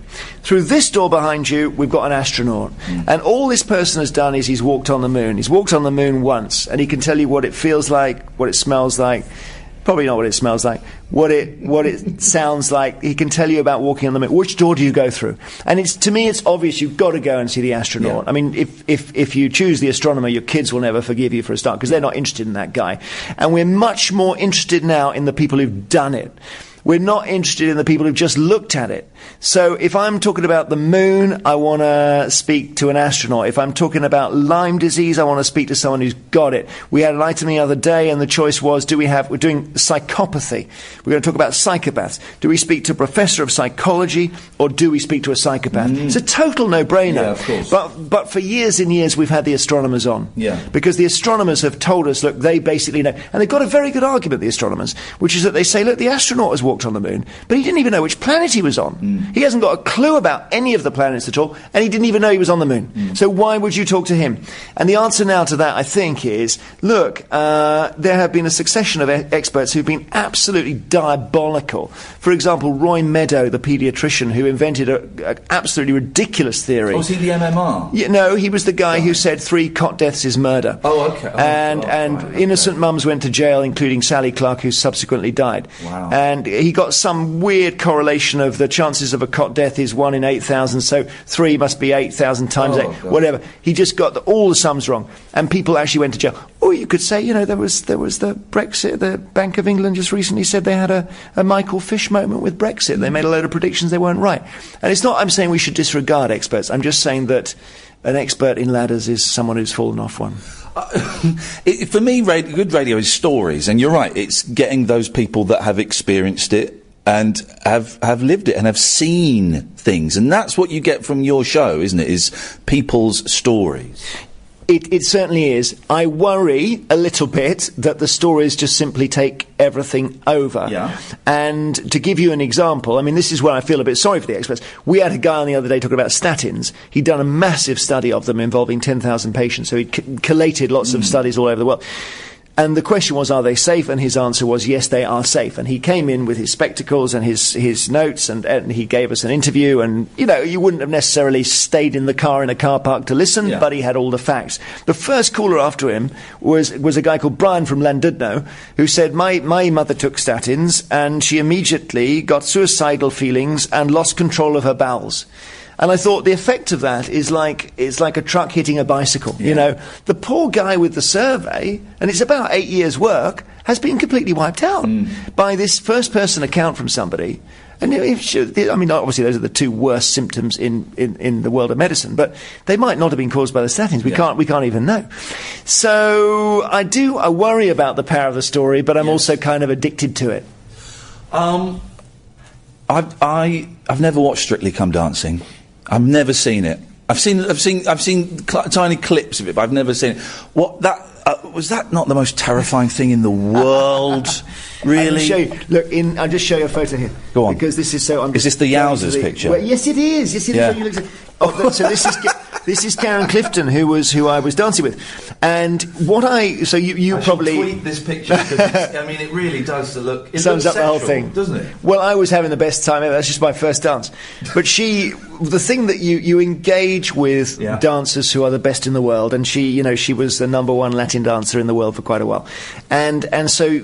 Age 50, I'm suddenly seeing people whose whole life is the body and movement and grace. And of course, you and I know that most of the life that we see around us and our lives that's not fundamentally what it's about, right? Yeah. So the beauty of the body and moving, it's almost like somebody saying, can I show you what poetry is? And you finally understand. So it's not people say to me, did you learn to dance? Are you still dancing? And the answer is I'm still trying to do the Charleston in the kitchen. But in a way, it wasn't about whether I could dance, it was about whether I could understand what dancing is. And through Karen and through the Strictly thing, I suddenly realised, oh my goodness, for some people this is their life, you know. And it was, for me, it was precious, that discovery, you know. And you got, is it 2 girls? Two girls, so Martha and Anna. And they must have loved it. Well, Martha was 11 and Anna was 9 at the time, just a couple of years ago. What happened was this, I had, maybe a bit like you, I'd been asked to do it and I had said no, on the basis you probably would have said, that's just not me, you know. And I was scared of it. And then at some point, and they got really into the show. And then they said to me, gosh, would you want to do it? And I stupidly said, you know what, I've been asked and I've said no. And they went, crazy at me. Yeah, they went nuts at me. And they said, Dad, if they asked you again, you would say yes. And I said, no. So they made me promise that I'd say yes. But I thought it was safe because I thought they wouldn't ask again. And then they did. So I thought, well, I'm duty bound now. And you know what? It was a really amazing experience. It was not just about the dancing, but I suddenly realised I've gone into the centre of what is the most successful show in the BBC's history. It's more successful than Morecambe and Wise. I know they had 22 million, but they were not sold in 57 countries, and they didn't have 200 other channels to compete against. So there's absolutely no question.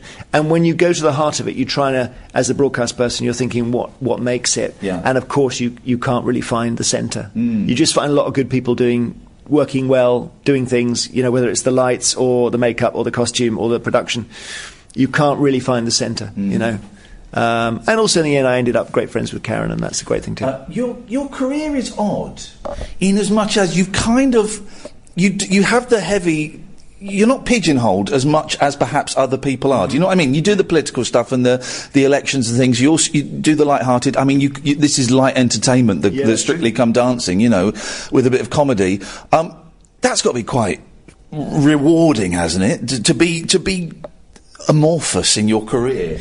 Yeah, because I don't even know really whether I'm a journalist now, because I think Radio 2 is more of an entertainment show and a topical chat show. It's certainly not a news programme. And I started off in the journalism end of things as a BBC News trainee, and then I was, Today programme and stuff. Africa correspondent, politics, as you say, and then Newsnight. So in a way, that is quite conventional. But now the only conventionally news thing that I do is the election graphics. But even that's a bit wild.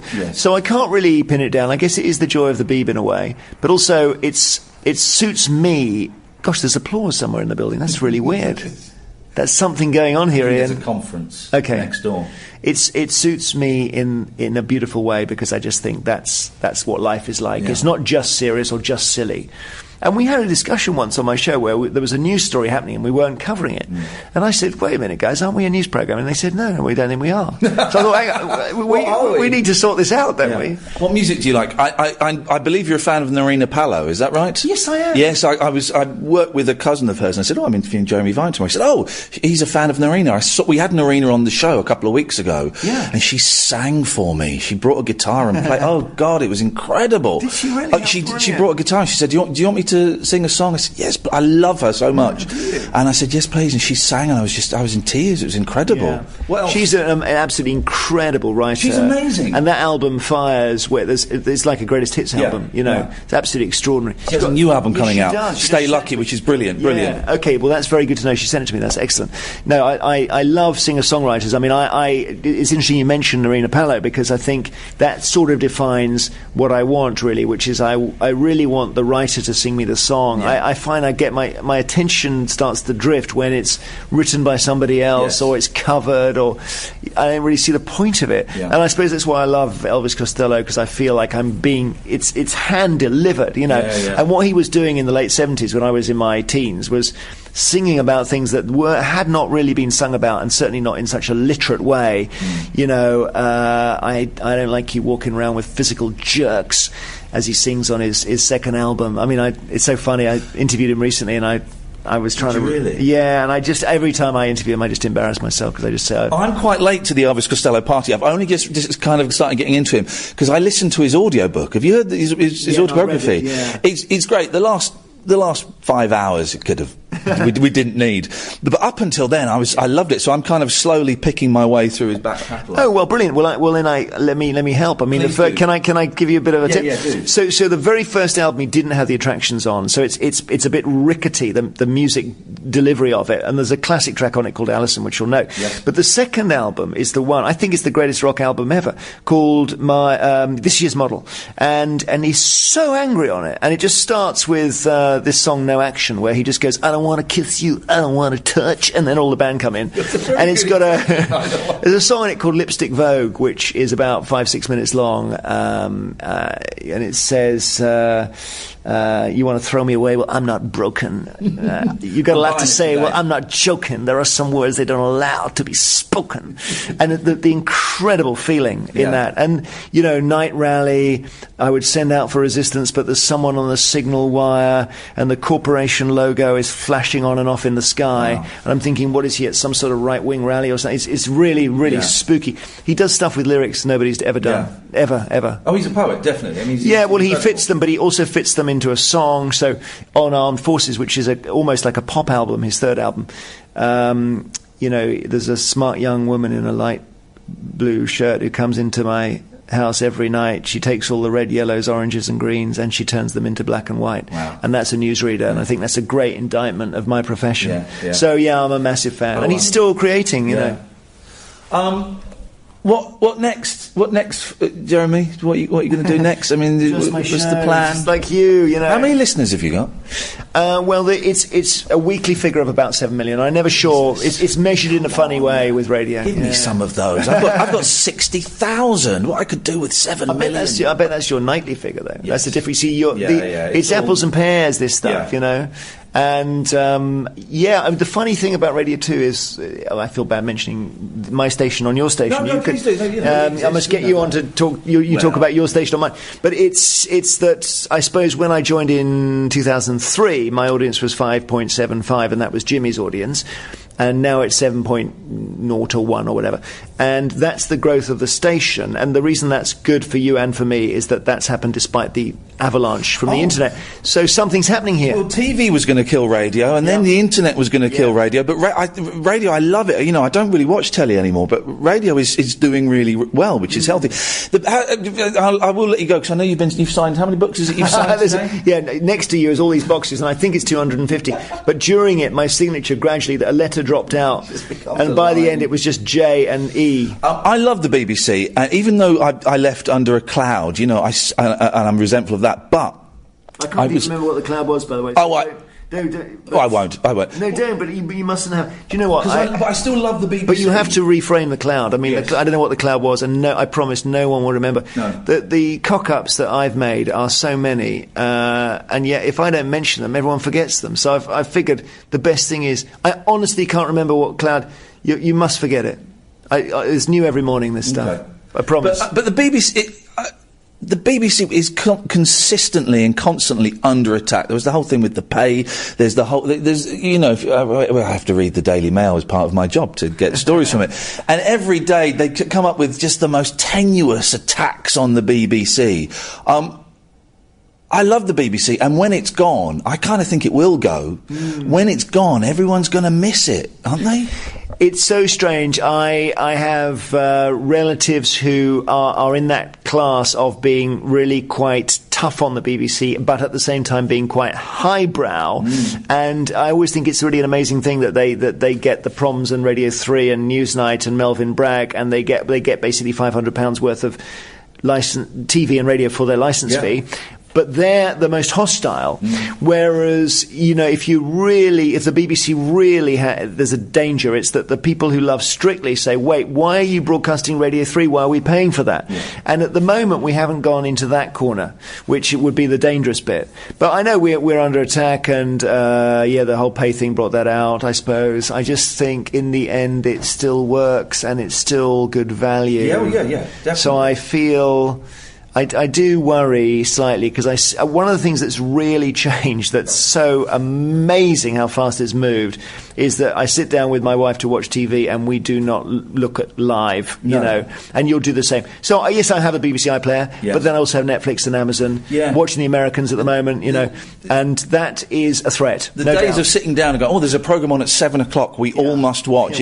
No one does that anymore, do they? No, they don't. And I think then the BBC is there. Strictly is an example of where they would. Yes. Because you don't. Bizarrely, in this strange world we're in, catch-up is incompatible with Twitter. Yeah. So if you're behind on Broadchurch, you're going to get shafted, for example. So there are some things that will help us. So if we can do some must-see events, then we might be okay. Sadly, Broadchurch wasn't one of ours, you know. But no, I mean, what do I... It's worrying, and going back to the radio thing, what is it that saved radio? I think it's the fact that we want to be able to get something by pushing only one button. Bizarrely, when I push the button in the kitchen in the morning, I get the Today programme on Radio 4, which I need to hear on the way to work. I only need to hit one button. It's amazing. This television I've got, it's got 4 remotes. I mean, the warm-up time on it now is mental. So, I'm hoping that saves radio, the one-button thing. I hope so. What am I, about an eighth of the way through your book? I've enjoyed that first eighth. That sounds like a drug reference. It isn't. Jeremy Vine, What I Learnt. Is it out? When is it out now? It's out. All at Kate's come back in. When is it out, Kate? You'll know. Give us dates. Thursday. So next Thursday. Brilliant. Okay. Jeremy, thank you very much. Thank you, Ian, so much. Really nice to meet you. The Late Night Alternative with Iain Lee on Talk Radio. We have ways of making you talk. I can't believe what I'm listening to.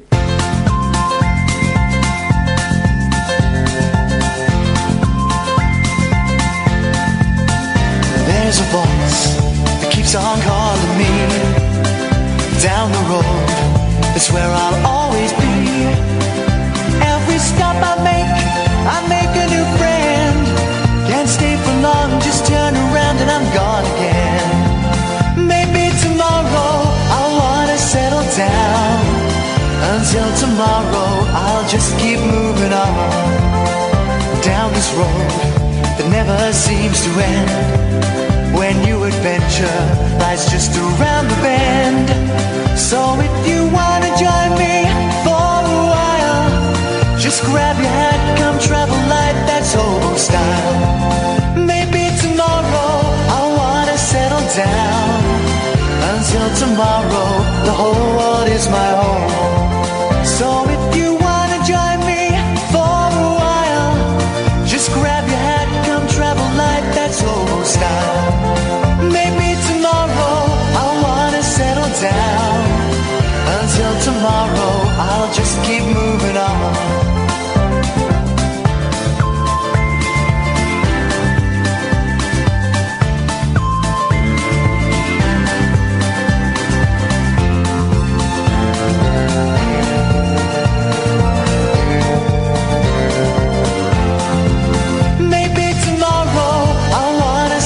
Down.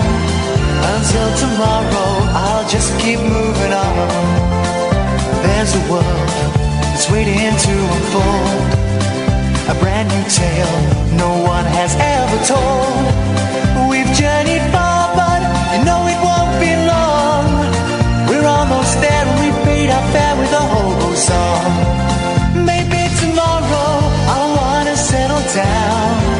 Until tomorrow, I'll just keep moving on. So if you wanna join me for a while, just grab your hat, come travel light, that's hobo style. Maybe tomorrow, I'll find what I call home.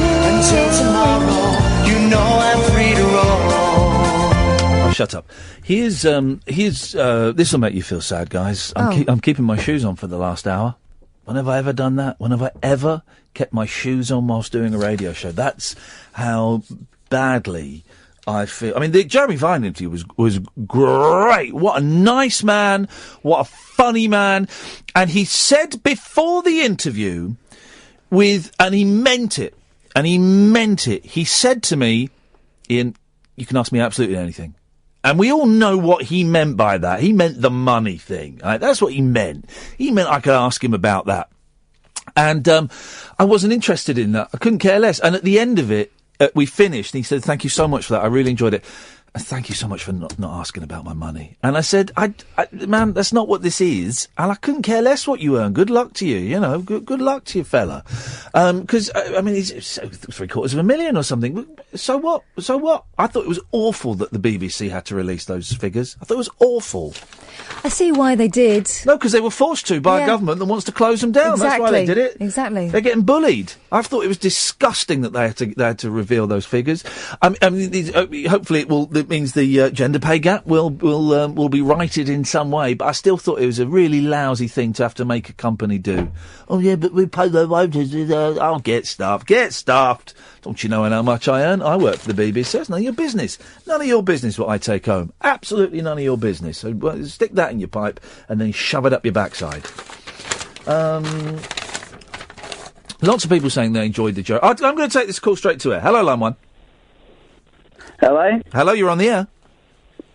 Hello. Yeah, I'd like to talk to you, Iain. What would you like to say to him? Well, I'd like to talk about breastfeeding on aeroplanes. Yeah? And also babies getting changed in the middle of theme parks. And can I ask, caller, first of all, what's your name? My name's Pitt. Tip? Pitt. Pitt? Yeah. Okay. And is this something that's happened to you? Have you breastfed a baby on an aeroplane? No, definitely not. Definitely not. Basically, I was... Well, don't tell me the full story. I'm not interested. Shall I put you on the air? Yes, please. Okay, I'll put you through. I think he's just finishing a call with Paul. Yeah, Paul, go on, man. Hello. Hello, Paul. Hello, mate. How are you? Good, thank you, Paul. Listen, I've got something quite funny. I've stole it off of Goldstein on Talk Sport. Yeah, but he does this quiz. Yes. I don't know if you've heard it. Yes. No, it's of course called, not. I'm busy. It's called "You're the Reason Our Kids Are So Ugly." Right. Right. Okay. Sounds like fun classic bants on Talk Sport. Fun bants. Yeah. It's just banter. It's just patter. It's what it is. That all their country and western songs. The titles of country and western songs. Right. The real songs. Yes. And he gets some callers to phone in with dodgy ones. Yes. And then he reads them out, and Cundy has to guess the right ones and the wrong ones. And I've got something, and I thought, you want to try your luck? Let's do it, but I can see we've got a caller called Pitt on the line coming up soon. It looks like he's got a very interesting story, but you hold there, Pitt. Yes, yeah, go on then. Right, you see if you can find the real one, yeah? Yes. First one is, drop kick me Jesus through the goalposts of life. Yep. Yeah. The second one is, get your guitar and your fat ass out of my house. Yep. And the third one is, did I shave my legs for this? No, two of them are real songs and one of them's made up. Number one is real? Yes. Yeah. Give me the other two again. Get your guitar and your fat ass out of my house. And the other one was, did I shave my legs for this? Number two is real. No, number two's made up. Oh, well, there we go. It was fun, and you can see why those guys are doing. I mean, that's every night on that such show. groundbreaking radio. We've got two. Pitt's on the line. Evening, Pitt. How you doing, Ian? How you doing, my friend? Yeah, good. Thank you, my friend. Yeah, brother. I'm going to call you brother. Yeah, call me brother. That's great. That's great. All right, brother. Long time listening to the show. How long you been listening for, brother? Probably around about 6 months. Okay, maybe 5. What? Oh, what were you doing 5 months and 1 day ago then? Before you discovered us?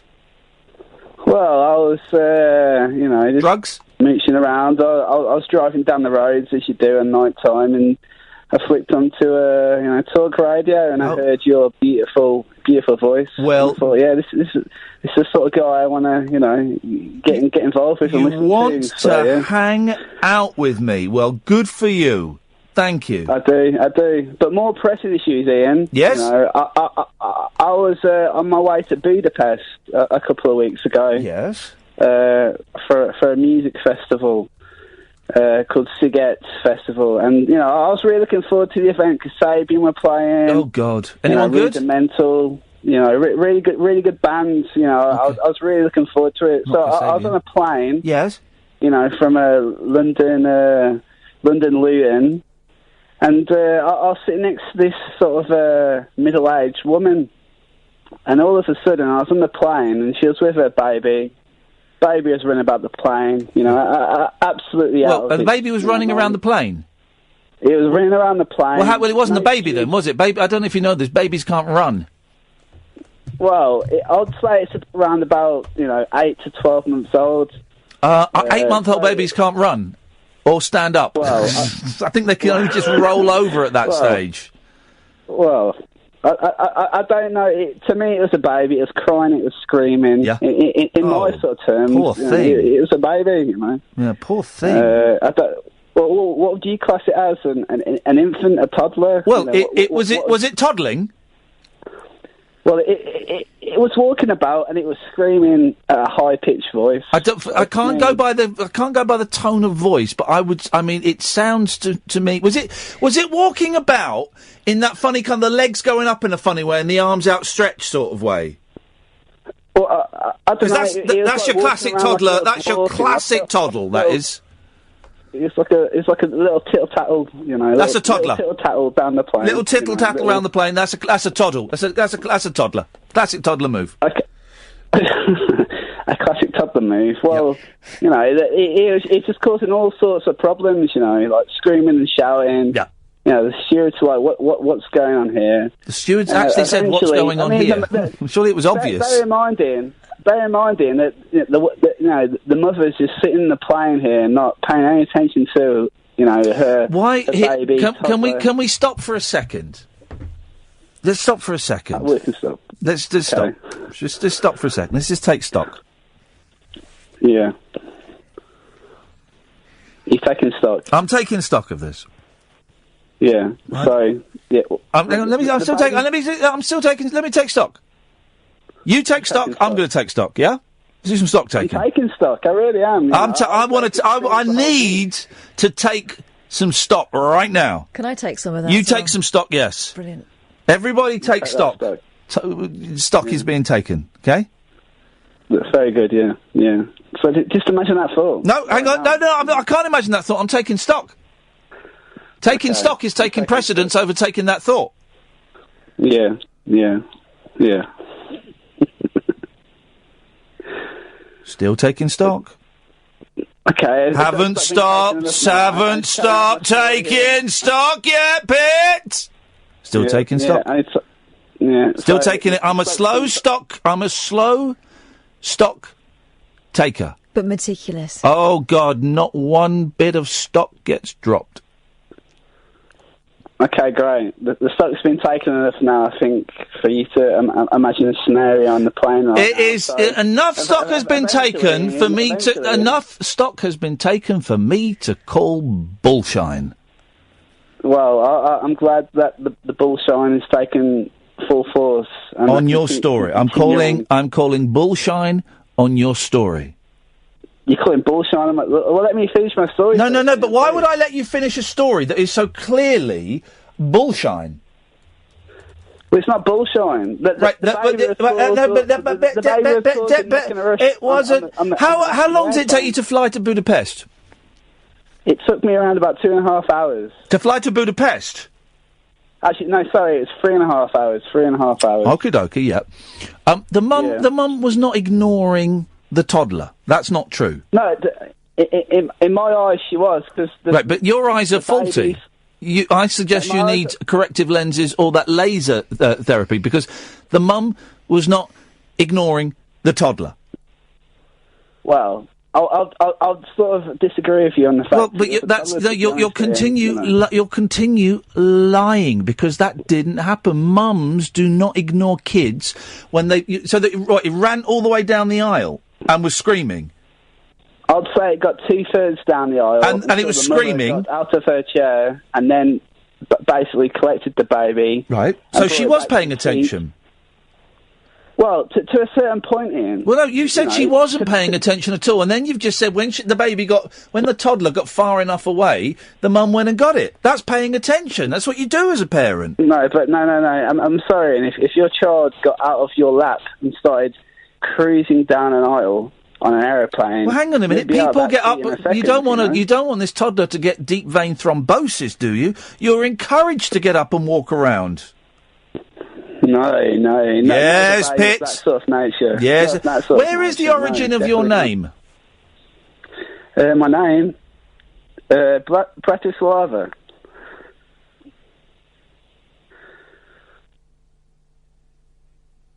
Has he gone? Hello? Yes, hello. He's still there. Your name is from Bratislava, is it? That's correct. Can I please continue the story, or do you want to know about my name? Or? No, because it's not really working for me, man. I can't buy into these prank calls. I can't do it. It's not a prank call. It's an actual situation that happens on the airplane. I don't. Well, we've already disproved. We've already disproved some of it. I don't believe it. I don't believe it. You don't believe it? I don't believe it. I'm telling you a factual story. Okay. Well, you want me to slag off the mum? I won't. I think it's great that babies go on aeroplanes, and I've always thought it's great that babies go on aeroplanes, because you know what, Pip? We were babies once, and we screamed and we puked up in people, and for goodness sakes, I've got no problem. It's wonderful. I love babies on aeroplanes. I want more baby. I want baby pilots and baby air stewards on aeroplanes. I want aeroplanes where there's only babies on there, not one adult. That's what I want. I want a world where that can be a possibility, Pitt, and it's people like you that are stopping that possibility. Wow. See, you're not going to let me continue my story and tell you what actually happened on this aeroplane? No. There was no aeroplane, was there? There was no aeroplane. Evening, Bill. Good evening. Good evening, Bill. Right, as I explained the other night, I've had a stroke and I've got a hole in mine, and I'm going back to... You've got a hole... hang on. You've had a stroke and you've got a hole where? In my mind. It's like Babylon 5. A hole in your... I've never seen Babylon 5. Hole in your mind. That's a beautiful phrase. I'm going to steal that if you don't mind. Well, it's from Babylon 5. Oh, in that case, you can have it back. Oh, well, thank you. What's the earliest kids' TV that you remember? What? I said, what's the earliest kids' TV that you remember? Why? Well, I'm just curious to know what you remember. I mean, like I say, for me, it's Watch with Mother. You know, Andy Pandy, etc., Bill and Ben, Little Weed, etc. I'm just kept bringing these out of the air now. They didn't occur to me a few minutes ago, but they're coming back. No? Stony silence.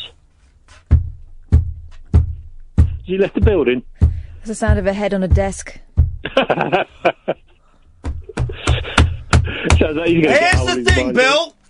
Here's the thing.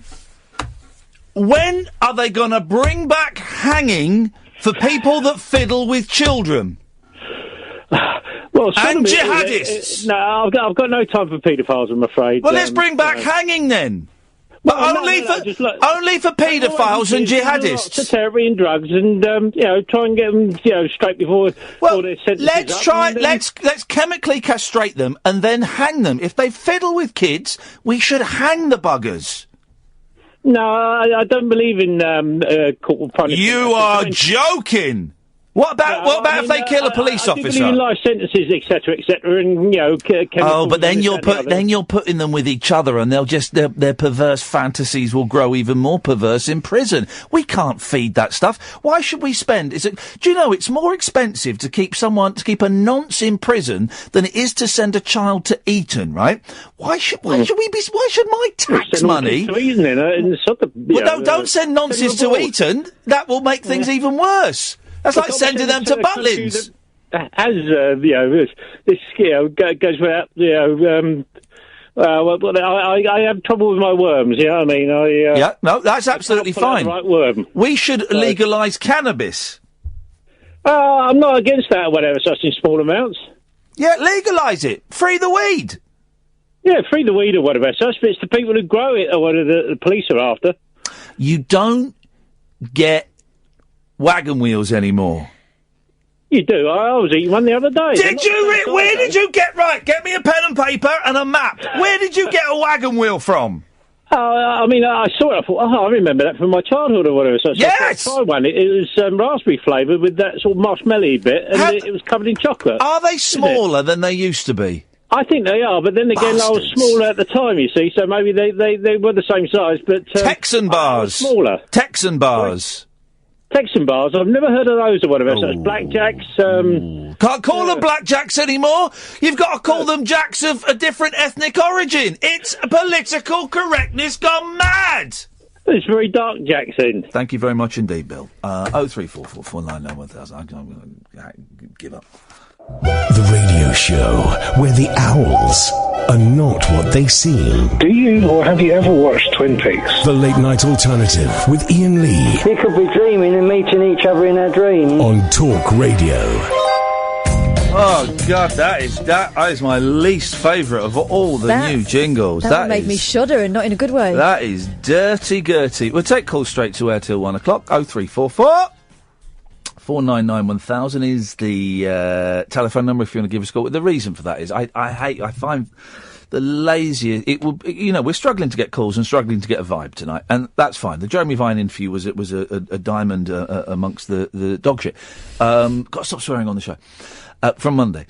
But it would be so easy to generate calls by going, well, I don't remember watching one, but what is the earliest kids' TV show that you do remember? And while we're talking about that, should we bring back hanging for people who kill coppers and fiddle with children? 0344 499 1000. And what sweets from yesteryear do you wish you could still buy? Or maybe you can. Maybe you found somewhere that sells Texan bars. And who would you share your last Rolo with? 0344 499 1000. Let's go. Also, did sweets get smaller or did our hands just get bigger? It really is. It would be so easy to do that, and I don't like easy. Sunday... you can call about anything. We'll take calls straight to air. What that means is you phone, I'll see it flash on the screen, I'll put you through. It's as simple as that. Although I'm suspecting. I think I've got a hole in my head because I've been struggling with words all day. I'm suspecting that no one's listening. Sunday morning, 10 o'clock till 1 o'clock, I'm doing the show on Virgin Radio, as I do every Sunday morning. And we're looking for a name for that show, guys. Any suggestions? Give us a call on Sunday. And then at 3 o'clock, we will all be meeting in Hyde Park, near Speaker's Corner, for the game of tag in remembrance of Nigel's dad. It's Nigel's dad's memorials tags. 3 o'clock, Hyde Park, Speaker's Corner. We'll be there for about an hour, guys. You're all welcome to come and join us. Bring kids as well. Hello, line 1. Hello. Hello, you're on the air. Oh, right. I'm just running up to let Iain Lee know that wagon wheels are still available in Home Bargains, and they have, in the ingredients, strawberry-flavoured plum jam. Why would Iain Lee be interested in that, dull fact? Because he's just been on the radio asking about it. Has he? Oh, what an idiot. Yeah. I hate working for that twat. Right, I'm going now anyway because it's really interesting listening to your show. Okay, thanks very much indeed. Let's go to line 2. You're on the wireless. Hi, I was wondering, Iain, do you remember Bagpuss? Okay, thanks very much indeed. Yes, I do.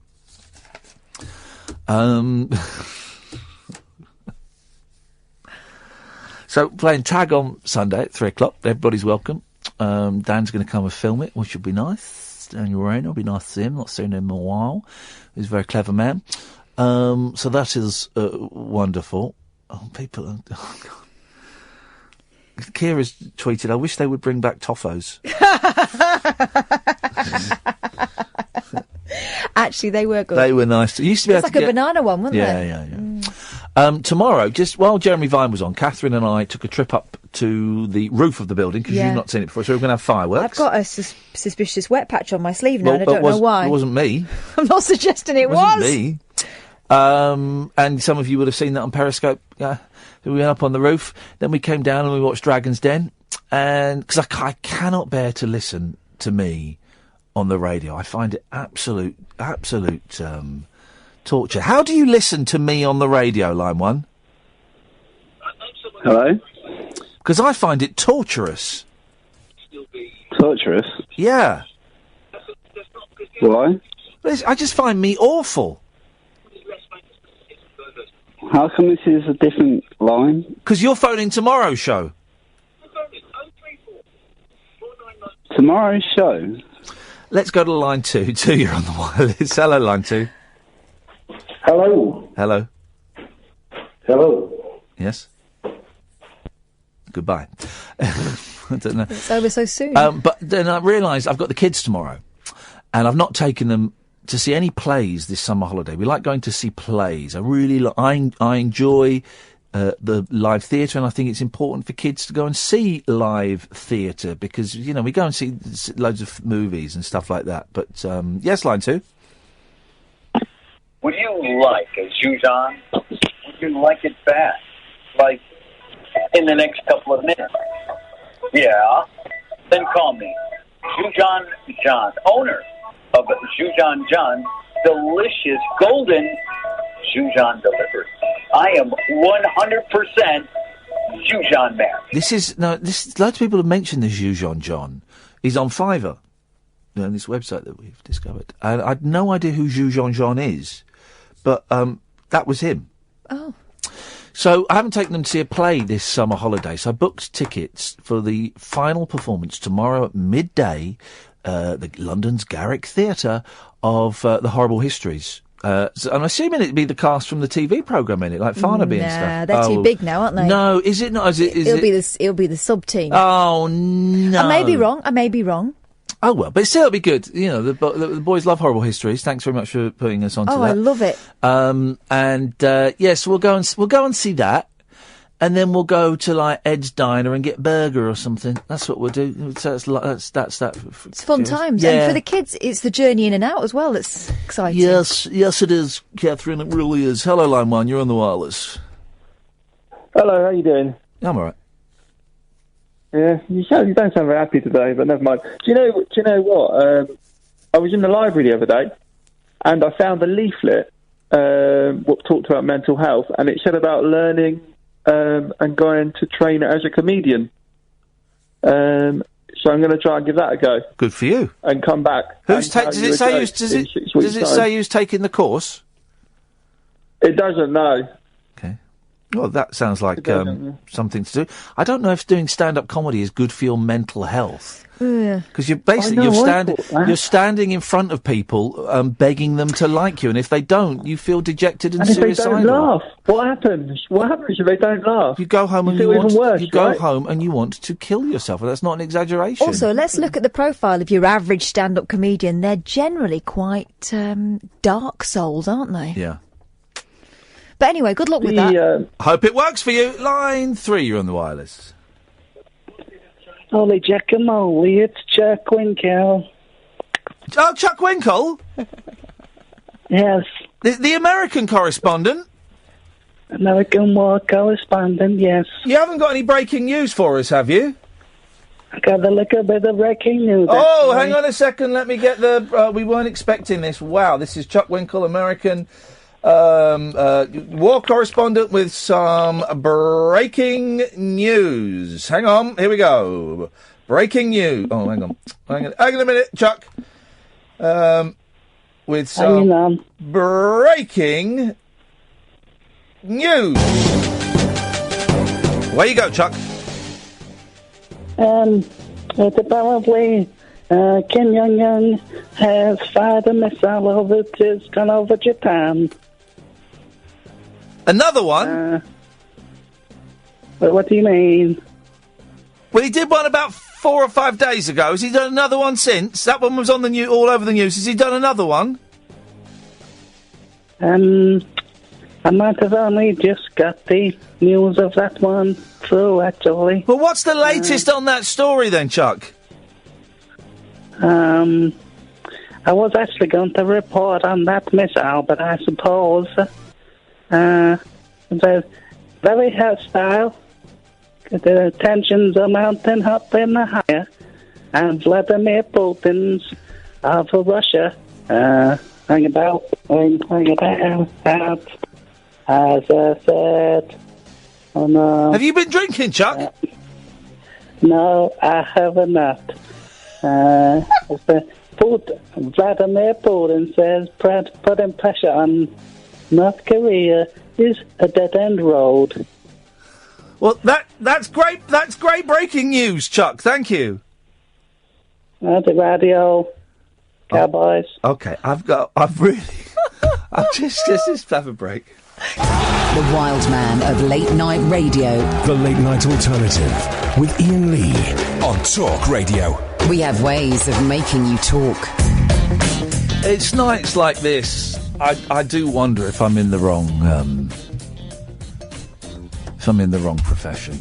We're talking about just breaking news there. I've been told by someone who works on Dr. Pam's show that one of our callers regularly calls up Dr. Pam saying, for example, that their girlfriend wants to try bondage and he's a bit scared and things like that. Right. And I don't know if he uses his real name or not, but the person told me, and we're keeping this discreet, Kate, because it's only fair to, but the person told me that they said, look, Alan Caddick, your name comes up on the screen, we know it's you. Phones up saying his girlfriend wants to try bondage and it scares him. Gosh. Nothing to be scared of, Alan. As long as you trust each other and it's a loving, healthy relationship, there's nothing to be scared of. Yeah, is it the bondage that scares him or the woman? I said that he was just getting stuff in his bank. So I think that's all it is, isn't it? It's all it is. And good for him. Good for him. Cheaper than Babe Station. Isn't it? If anyone wants to phone us up, just because you can't afford the 0898 numbers... We could be sensual. We'll do it. I've got no shame. We'll do it. Line 4, you're on the wireless. Did you say you're going to see Horrible Histories and play? Yes, and play. Yeah, I don't want to ruin it, but Henry VIII of it. Thank you very much indeed. Let's go to line 2. 2, you're on the wireless. Good evening, Iain. It's Howard Hughes here. I wanted to talk about my show from Sunday that's coming up. Please do. Big fan of yours, Howard. Every Sunday night from 10 o'clock. It is a great show, The Unexplained with Howard Hughes. What's coming up this week, Big Hal? I've got interviews with a number of people who claim to have seen magic tractors. These magic tractors, Iain, apparently they see them going along roads and then they turn into fields. Thank you very much indeed. Howard, I look forward to that. Look forward to that. That's got to be good news, hasn't it? That's got to be good news. Mm.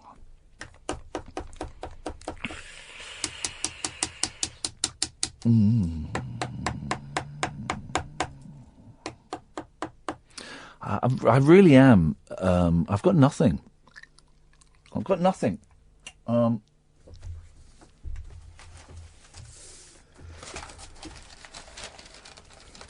Felicity Kendall's 70 years old. Yeah, have you seen that thing on the front of the paper? A bit of a snidey dig at the fact she's got like a little tie top on at the age of 40. 70. 70, so she's daring. She's just wearing some clothes. No, Felicity's daring crop top at 70. It's not a snide, I think. I think it is. You think it's nice? I think it's complimentary. Still digging that shabby chic, because that's a reference to...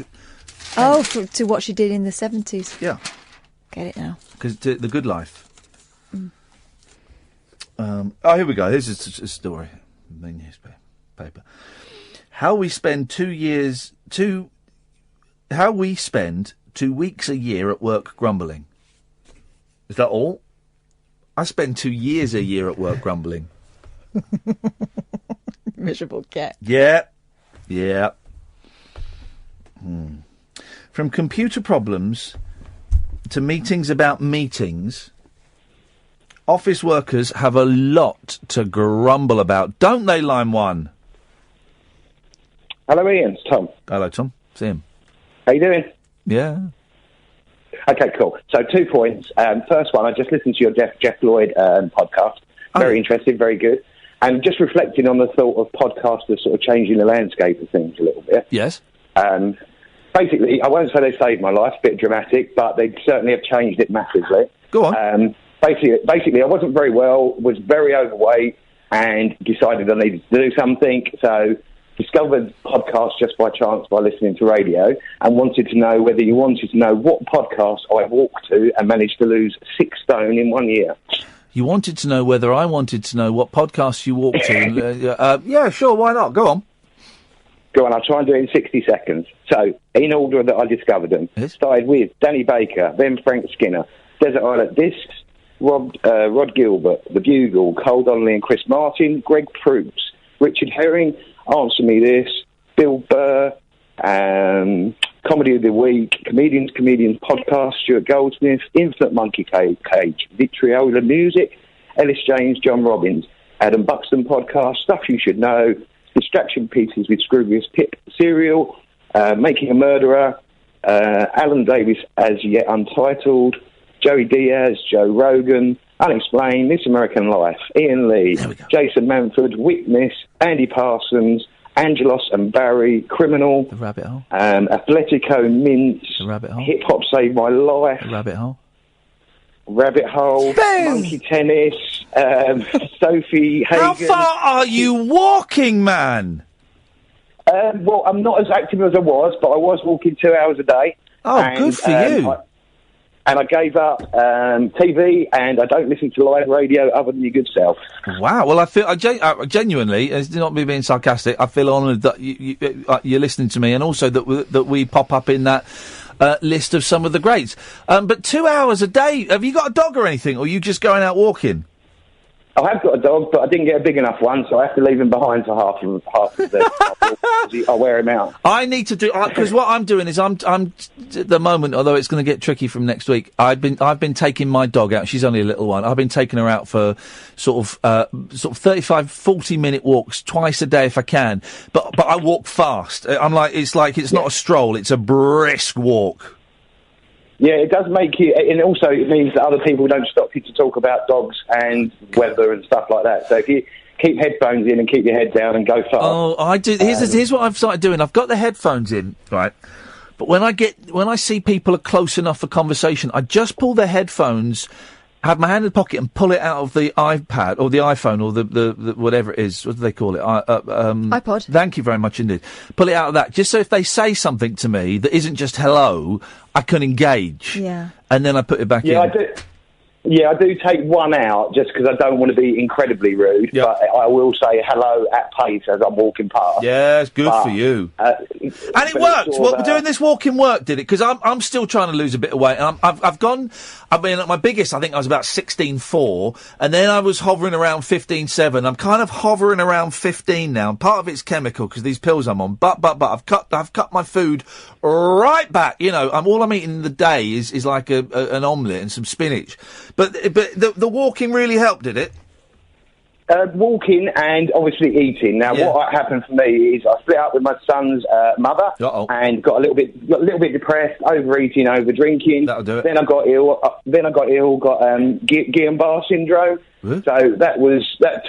It's Catherine mouthed to me. What's that, Catherine? You're allowed to ask him. Guillain-Barré syndrome, if I might ask. Guillain-Barré. So it's two Frenchmen's names who discovered the disease. Quite rare.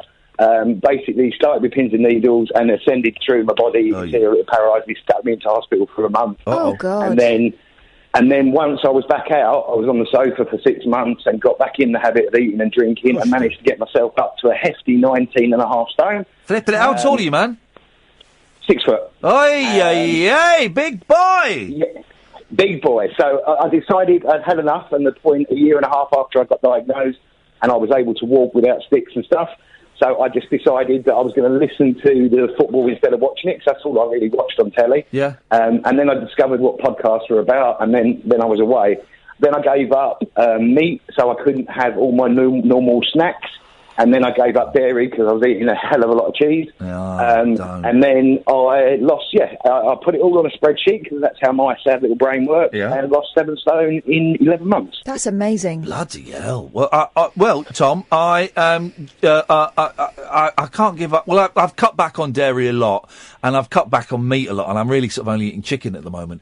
But I find that very inspiring, Tom, genuinely. As someone who's struggling to, I would love to lose at least another stone. I find that very inspiring, so thank you. And the other thing, like the podcast, and I spoke to you about it before, then listening to listening to your radio show put me onto the Samaritans, and I'm nearly fully trained to go on my own now. So 3 months. It sounds like you've turned everything around from the breakup of the relationship and the illness and everything. You've turned it all around. Yeah, do you know what? I wanted to be around long enough to annoy my son at his 18th birthday with some pictures of him in the bath naked and those sort of things. So I wasn't going to go missing before that. And I was lucky enough to. You seeing the boy? You getting to see the boy? I'm very lucky. I see him every weekend. Pick him up Friday night, drop him off Sunday evenings, take him football training on a Wednesday night, which I qualified as a coach. So I'm one of the coaches for the team, which I did this year. So, yeah, I see him loads. I probably see him more than I would if I was with his mum. Yeah. And I don't miss it at all. And things are just starting to turn around a bit. So, all going well. Very inspiring, Tom. Thank you for that. That's not a problem. And my second point, Spangles. Where do they go? Oh, for goodness sakes. No one liked Spangles. The thing is, everyone hated Spangles. That's why they were got rid of. Let's have a quick break. The Late Night Alternative with Iain Lee on Talk Radio. We'll get you talking. It's probably been the worst show we've ever done tonight. Anyway. Oh, stop it. It hasn't. We've done far worse than this. That's a matter of opinion. Sorry? That's a matter of opinion. Yeah, it's my opinion. God save the Queen! Yes?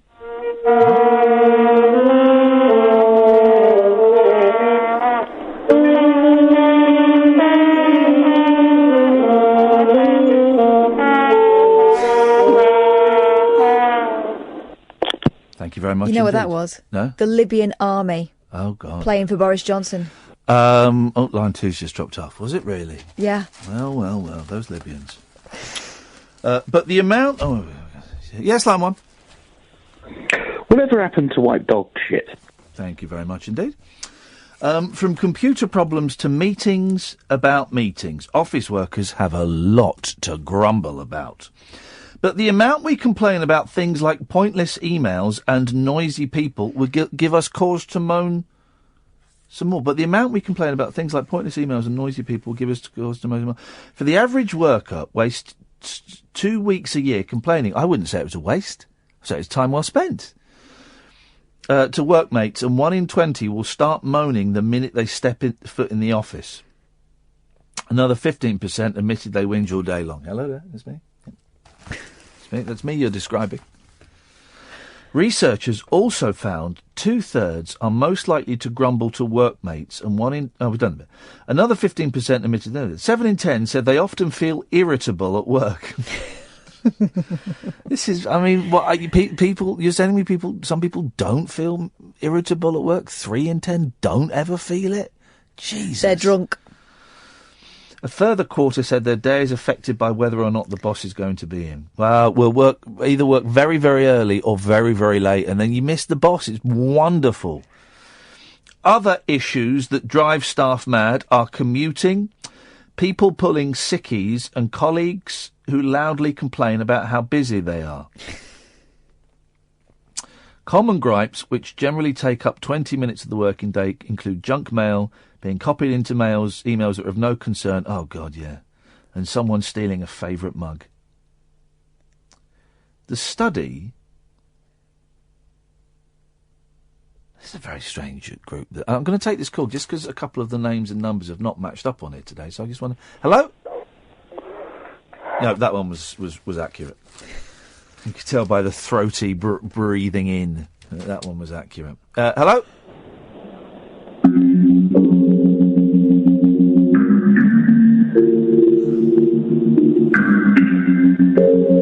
Twin Peaks.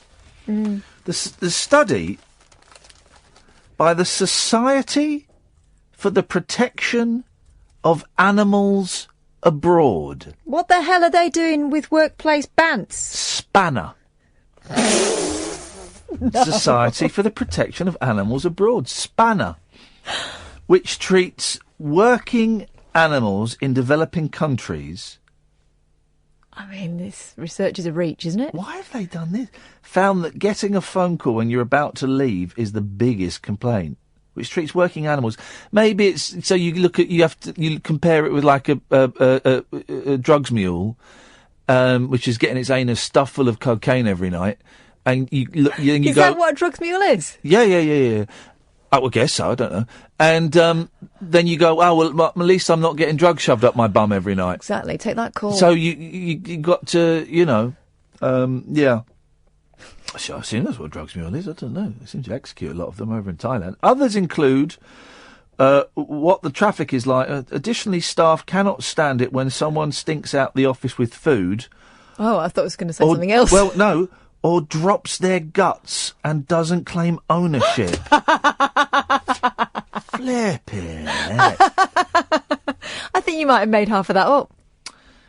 Jeffrey Dennis of Spanner... Is any of this real? said there's... Here we go. I was right. Jeffrey Dennis of Spanner said there's no shortage of annoyance in the workplace that raise people's blood pressure on a daily basis. It can be hard to keep a sense of perspective at times, but we should remember that most of these irritations are trivial compared to the tough lives endured by working animals in developing countries around the world. Take a drugs mule, for example. And then he goes on to detail exactly what drugs mules get up to. What a stupid survey they've done. Spanner by name, spanners by nature. Oh, dear. OK, so here's the top 20... Next time I feel like having a moan, I'm going to think of that poor drugs mule getting, invaded. I'll put drugs up your bumhole and see how you feel about I think I'd rather take the phone calls. Line 2? We can't hear it. So it sounds like you've shrunk to the size of an ant. That was great fun for everybody involved. Well worth 20 seconds of my life. If you're going to phone in again, make sure you got something. What a waste of my time that was. But you could be a drugs mule. So here's the top 20 things that annoy us at work, but don't, just think about what all those working animals in developing countries. I couldn't give a stuff. Number 20, someone stealing your favourite mug. Number 19, the commute. Oh, traffic was terrible today. Oh, coming in was a nightmare. Oh, God, I drove into the back of a bus. People not saying thank you when you've helped them out, number 18. Number 17, colleagues who go behind your back and steal celebrity guests. That's okay, they get theirs. 16, colleagues who talk too much. That's my job! James Whale's been funny this week, hasn't he? Comes into the office all huffing and puffing. And no one's paying him attention, so he starts lying. I'm so angry, I'm gonna punch them in the face if they don't listen to me. He says that a lot about you lot. If they don't listen to me, I'm gonna punch them in the face. Well, you won't. Because you get the sack, and you'd get a very hefty fine, if not a short prison sentence. So, no, you're not going to punch someone at work. So don't pretend you are. I quite often, I like James a lot, but quite often, when he comes in, I have my headphones on, not listening to anything. Just don't want to get sucked into his sexist, misogynistic aggression. And then he ropes me in. He wanted me to join in slagging off Sandy Togsvik, and I couldn't do it. I think she's quite good, actually. James is on weeknights, 7 till 10, Monday to Thursday. Listen, or he'll punch you in the face. Yep. Here we go. Number 13. The 13th complaint. When someone calls in sick when you know they aren't ill. That's half the kids that work here. Because they're all pissheads, all drunk. Several members of the staff are drunk. I think we know who I'm talking about. The drunk ones. Having meetings about meetings. We had a meeting about meetings at the BBC once. Oh, the BBC a lot. They love a meeting. We had a meeting about what meetings we were going to have, and I did say how we were going to do the meetings. I did say, well, this is a meeting about a meeting, guys. I don't think I need to be here. I'm talent. They have a separate meeting. Freezing cold. People complain about freezing cold air conditioning. Sickos.